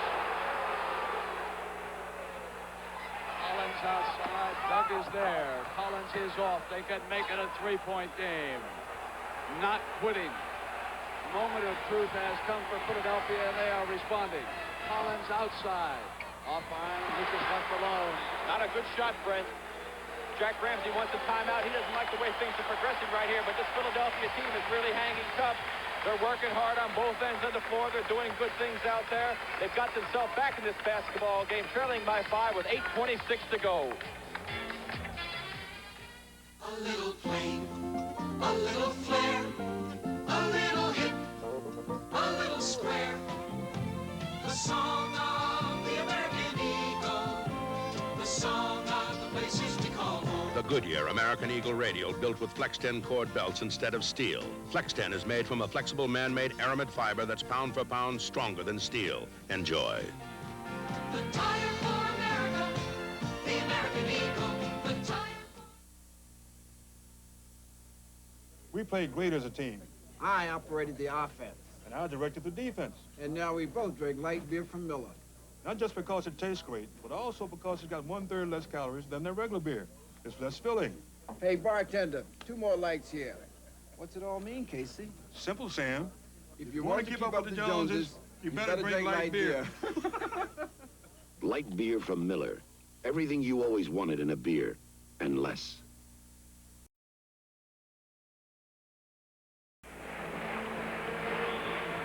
Lucas and Jones in foul trouble. Torczyk with 4, and there are 3 players with 3. 8 minutes and 26 seconds. And listen to the ovation. Brent, you can tell the pressure is mounting. Portland shooting 1 for 5, 20% so far in this quarter. Philadelphia only 2 for 7, 29%. 5-point difference. Portland with possession. Lucas back up front with Walton and Gross. Bryant jumps over on Hollins. Collins now looks for the open man. Hollins comes up on the top of Joe Bryant. That's 20 points for Lionel Hollins. He has hit several key baskets. No ball movement, Brent. They're very stagnant on offense right now. No movement away from the ball either. So Bryant at the perimeter with a miss. And here comes Portland. They were standing around. 7-point difference. McGinnis will come back.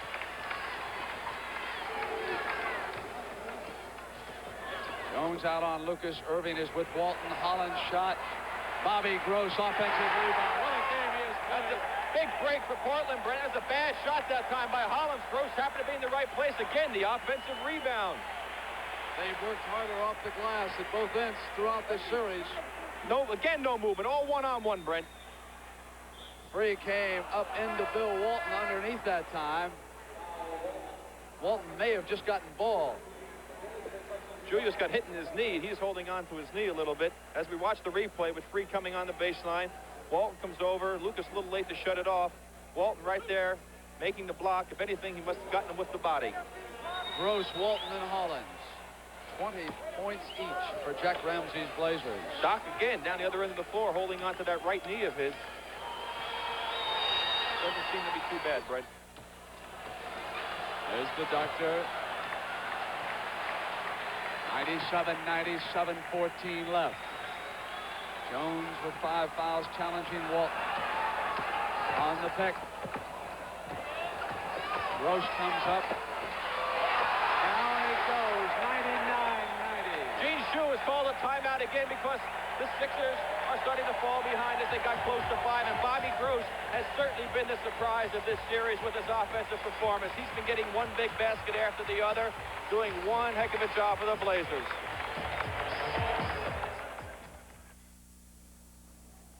We're here in the desert to prove that windows coated with Scotch tint sun control film from the 3M company dramatically reduce the sun's heat. First, 2 windows. Same kind of glass, but this one is coated with Scotch tint film. Now the ice, so you can see how much heat gets through.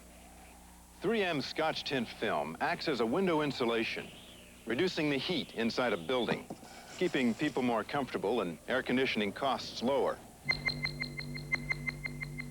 Even though the hot desert sun is beating down on these windows, the side with Scotch tint film is noticeably cooler because a window coated with 3M Scotch tint film actually stops up to 75% of the sun's energy.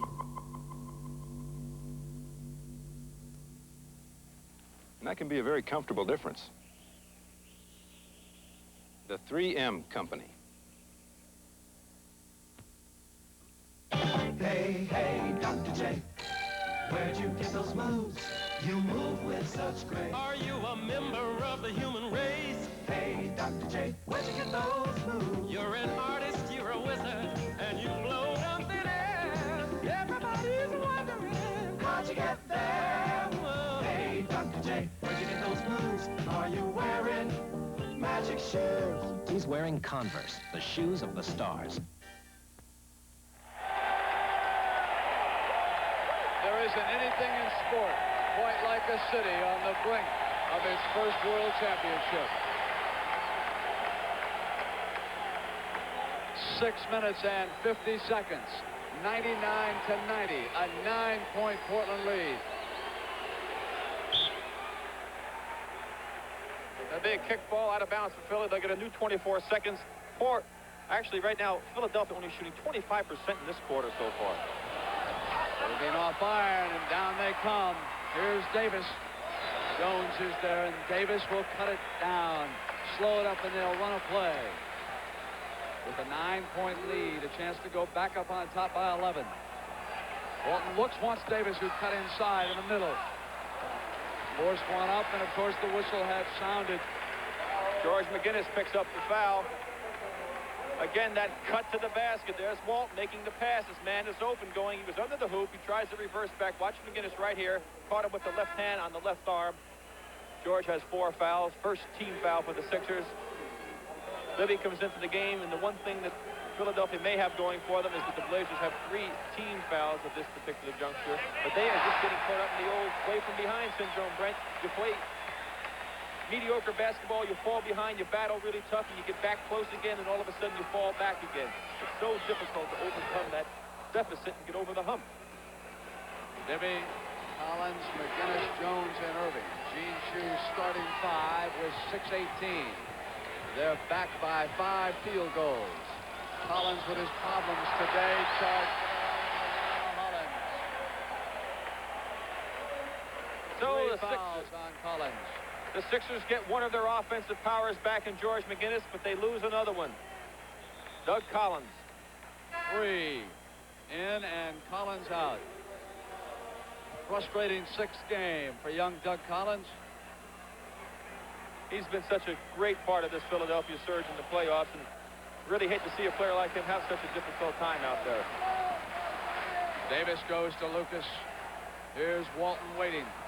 Gross cuts and uses the screen, and Bobby Gross brings them to their feet again. It's a 12-point Portland lead. 5:50 for a championship.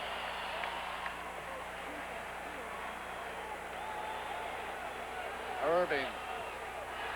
Gross is there. The doctor makes it 10 again, and for Julius, 34 points. Philadelphia's doing everything on one-on-one situations. Their ball movement is absolutely non-existent here in the second half. Bibby is with Lionel Hollins. McGinnis out on Lucas. It'll go through Walton, and Jones fouled him. That's out for Caldwell Jones. He has fouled out of the game. Joe Bryant checks in as Gene Shue elects to go with 3 forwards. And a story here is that Daryl Dawkins has not come back into this basketball game. He remains over on Gene Shue's bench. Philadelphia may have to go to that pressing defense they did in the fourth quarter in game number 5 if they hope to get back in this game. Turn it over, and here come the Sixers. 3 with 3 on 2 is in the middle. Does it himself, goes left and misses. Bryant off to Bibby. 102-94, 8 points and 5 minutes. Ramsey trying to yell instructions. Almost impossible to hear anybody. Davis did get back across. Walton out high, checks over that right shoulder. McGinnis is on Walton right now. Back to Lucas. Irving coming in behind Lucas. Short. Bryant was sandwiched. Gross comes back into the glass. He's off. Loose ball, McGinnis. Here's Free. Doctor's on his right. They'll go to the doctor. 36 points now. 102. 96 with 4:25. Must give so much credit to Philly. They just will not fold. A tremendous credit to this team. Off they come. Chance to make it 4. McGinnis goes in, and he drew the foul from Gross. Bobby Gross fouled him. 26 points for McGinnis. If Bobby were really thinking a little bit, but of course it's easy to say it sitting here, he could have run out as you see George coming in right now. He could have run out and fouled him right now. George is not shooting good from the free throw line. He knows he's going to go in there. He's a big, strong guy, so he makes a play where he gives him the basket a chance for the free throw. He should have fouled him before he went there, given him the free throws. Gross takes a break. Corky Calhoun in. A 4-point difference. Philadelphia needing to win. And there's Daryl Dawkins. Gene Shue electing to leave him on the bench and go with McGinnis in this situation against Walton. Experience, big factor here. Off iron with his free throw. Collins back. Collins has an open man. It's Calhoun. They have 2 men back. Boy, that really hurt. A very big defensive mistake by the Sixers in that situation. They break 2 men off the missed free throw. Bibby complaining to Jake O'Donnell bitterly. Handles the ball. And Lucas pops out and forces the steal. They've come back. Lucas to the basket, ran into Bibby. Big Luke goes down in a heap. He's not hurt, Brent. I don't think he's hurt. He just was fouled by Bibby, lost his balance, didn't look like he hurt anything. But again, as you saw on the play there when he went down, the play that Philadelphia may remember is George McGinnis missing that free throw. They threw it out and got a layup down the other end. That play just might have broken their back. They had a man stationed right here at the wing. There was one 76er back. They broke off the rebound, a free man on the right wing, and it was 2-on-1. Here's the play with Lucas coming off on the next break on a good defensive steal. You see him up in the air. Bibby caught his left leg, knocked him off balance. He came down fairly hard. I think Maurice is a little tired, taking a blow. Hopefully he's not injured. Hate to see anybody get hurt. Final round of the Kemper Open is coming up after this game, Rick. And before this game is over, we'll go back down to Charlotte, North Carolina, and get an update so that you're in touch with everything that's happening at the Kemper Open. Interestingly enough, Tom Weisskopf has not been on the top there. Let's now go down to Ben Skelly live at the Kemper in Charlotte, North Carolina. Ben? Arnold Palmer is building a house here, but Tom Weiskopf has found a home at Quail Hollow in North Carolina. He won here in 71 and 73. He's also had 2 second-place finishes, and you can see he has forged to the front, breaking the log jam to go at 12 under through 11, 2 strokes over a trio of Rogers, Burns, and Tewell. Graham and Archer picking up the rear, and 9 tied at 7, so stay right where you are. We're going to have a great finish here. And now, a length of the court pass back to Brent Musburger in Portland. Back in Portland, 3 minutes and 50 seconds remain. The Trailblazers up by 6 and will be coming down to the free throw line. Maurice Lucas was tended to by Ron Culp. He's fine. That free throw situation we mentioned before, all of a sudden, is not that big a factor. The Blazers have 4 team fouls. The Sixers now have 3.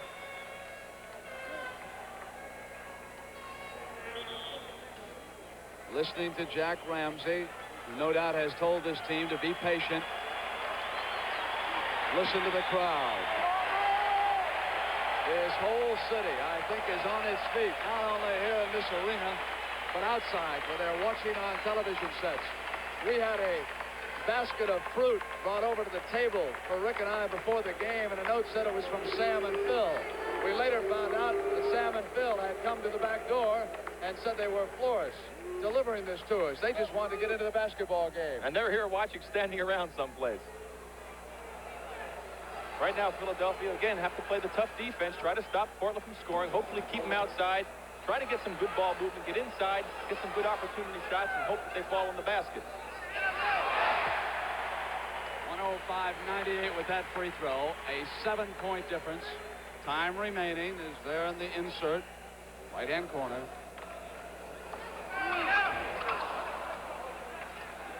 Lucas has scored 11 points here in the 6th game. Portland 3 minutes and 40 seconds away. Philly needs a win to get it back to the Spectrum for Game 7 Wednesday night. They cut off Irving. He rolls behind Calhoun. Still looking for some movement. With the shot clock going down, Irving's shot went in and out, and Walton off. Now it's 3 minutes and 20 seconds. And if it's possible, I think it's getting even noisier in here.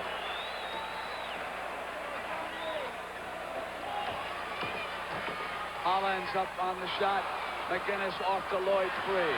Davis is there. Free. Came up and was fouled. In that situation, he took a blow on his side. He's in obvious pain. You can see him right there. He is hurting. There's no question about it. He really is hurting. Hairline fracture of a rib in a violent collision with Mike Newland during the Houston series. He sat out the end of that series, came back, and the story that Philadelphia fans know about Lloyd Free is that he has refused to take any painkillers in his side. He says, I'll play with this agony. No question, he took a shot here. Here he comes now. He's usually a tremendous sleeper. Going to go up for the dunk shot here. Here you see Davis come into your picture, catches him with the body, knocks him on the arm, and just hit him enough there in the arm to cause him to miss that dunk shot.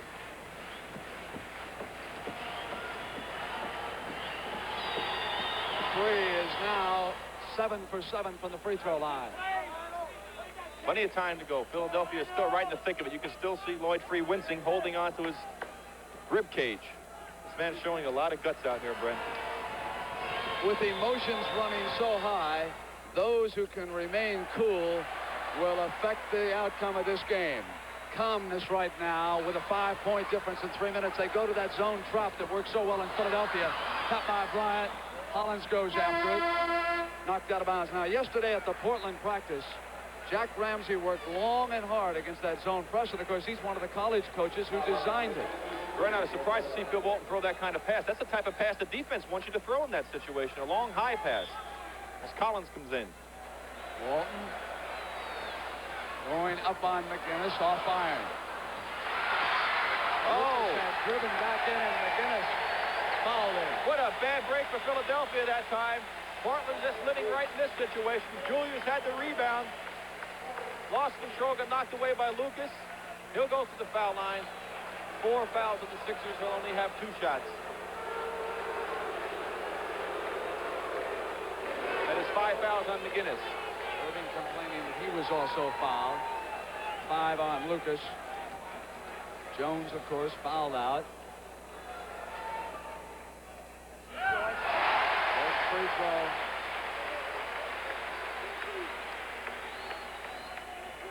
Two free throws this quarter for Lucas.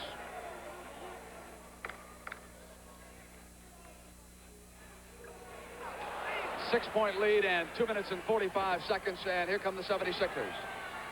Collins back to Irving. Julius is off. Lucas looking for outlet. They drop back, and they can go up by 8. Jack Ramsey 35. Jack Ramsey wants them to use that clock up. Walton inside to Lucas. Bryant came over on him. Bryant fouling him as he crashed into Lucas's back. So Portland again running that cut to the basket with precision, getting Maurice Lucas to the foul line. The penalty now is in effect. 5 fouls on the Sixers. Maurice with 3 chances to make 2, and he's only been 50% in his last 4 tries. Maurice Lucas, who came to the Blazers in the dispersal draft from the ABA. Played with St. Louis and Kentucky. Was a teammate of Arlen Gilmore. A hardship draftee out of Marquette and elected to go to the ABA rather than playing for the Chicago Bulls. Lucas at the free throw line has got this team to within 2 minutes, 29 seconds. And let's go back live to Ben Scully at the Kemper for another update. Ben? Tom Weiskopf, playing par golf the last 3 holes, remains at 12 under through 12. However, George Burns has gone to the whip. He has moved to within 1 at 11 under, playing with Weiskopf. And very much still in the hunt would be Bill Rogers at 10 under par. Lou Graham and Doug Toole are tied at 9. George Archer at 8 under, and there are 8 tied at 7 under par. So we're looking for a wire-to-wire finish here, a battle certainly amongst the top 3. And now let's go back to Brent Musburger in Portland. The noise continues, and it gives me an opportunity to thank our producer, Bob Stenner, and our director, Tony Burnett, for the excellent job that they did, along with our 2 associate directors, Bob Dunphy and John McDonough. Technical director is Jay Fairman. As usual, he was superb. Roger Cavan is in there trying to control the audio. He has got a very difficult task right now.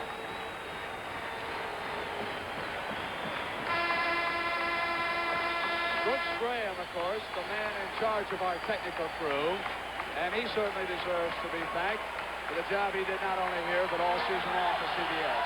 And here they come. And listen now to the audio level here in the Memorial Coliseum in Portland.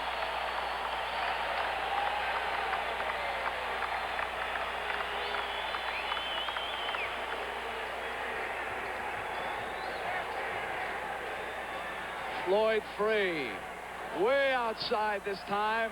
Knocked back to Hollins. Trailing by 8. Free missed one of his outside specialties. On the double team, 76ers get it back. Bryant was there with Free. Back to Free, who got inside. Walton fouled him. Free going to the basket, took still another shot.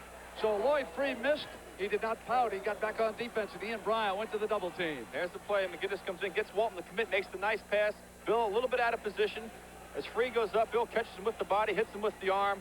No question about that foul call. One thing Portland cannot do, Brent, in a pressure situation. When you're a guard or a forward, you have that basketball and they're going to double team you, you have to stay away from the sidelines because the sideline acts as another defensive player. It limits the possibilities that you have on offense. 2 minutes and 10 seconds. Look at the crowd around this court. There aren't this many news photographers in the whole United States. Bobby Gross comes in and Corky Calhoun goes out to still another ovation. They will be pressing all over the court right now. You can rest assured of that. Lloyd Free, who was perfect from the line, misses 2.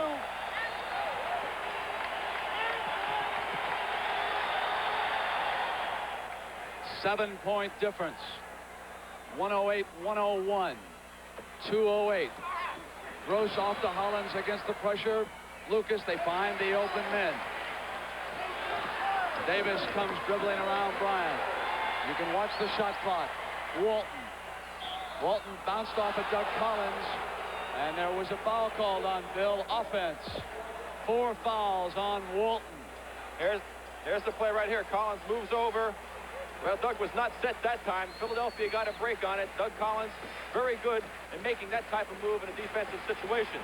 Philadelphia must make up 7 in 152, and again it's free. They double team him, and here's Irving up over Gross. It is 5 with 146.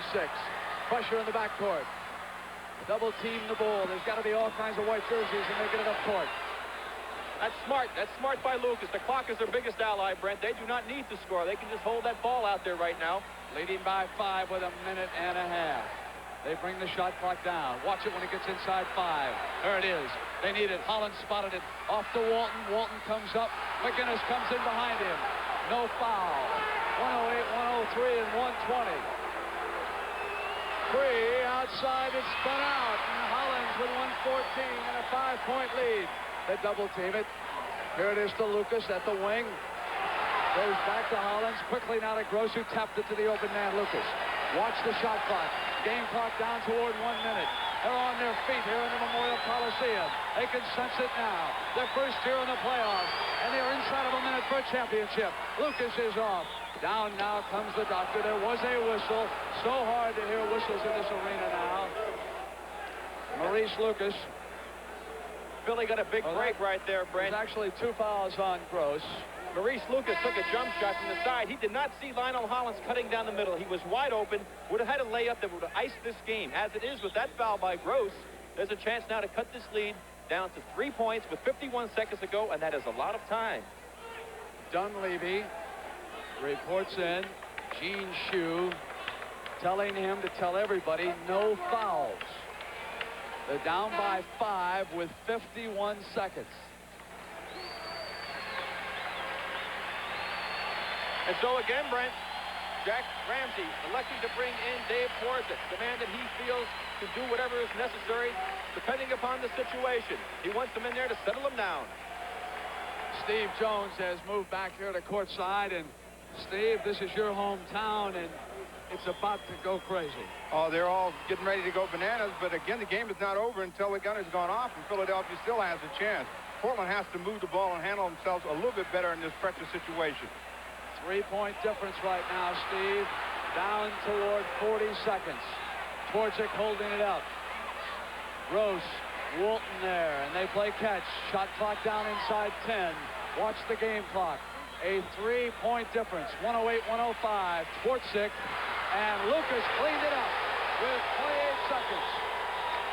That is the big rebound of the game right there. Richie Powers with a whistle.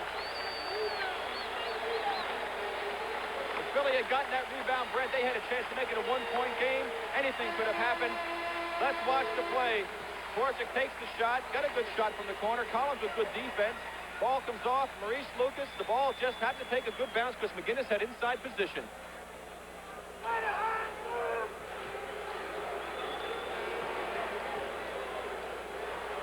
Lucas at the free throw line. 27 seconds. After 7 years of frustration for this franchise, they are about to win a world championship. And for Bill Walton, 3 years and 200 miles to take. Sport Magazine gives away a car to the most valuable player. We pick a most valuable player. There is no question in my mind. It is the big redhead, Bill Walton, who is going to get both honors. He'll probably take a camper van for the summer. He has been some force throughout the playoffs. 109, 105, and listen to the crowd.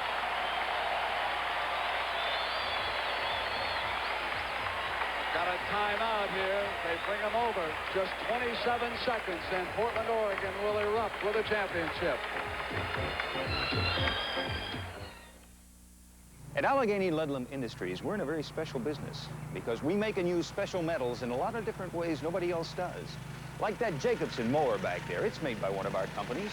And we make an electronic component for digital watches, too. We create a lot of different things you live with every day, all the way from this True Temper golf shaft to the stainless steel skin for this.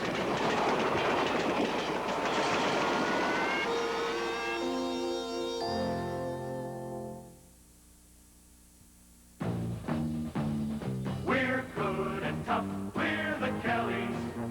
No roads too rough, we're the Kellys. Here's our latest Kelly, the best and toughest Kelly tire yet, the Kelly Aramid Plus Radial, made with an extraordinary fiber called Aramid that's as tough as steel but more flexible than steel. And that means a more comfortable ride for you. The Kelly Aramid Plus Radial. We're good and tough. We're the Kelly.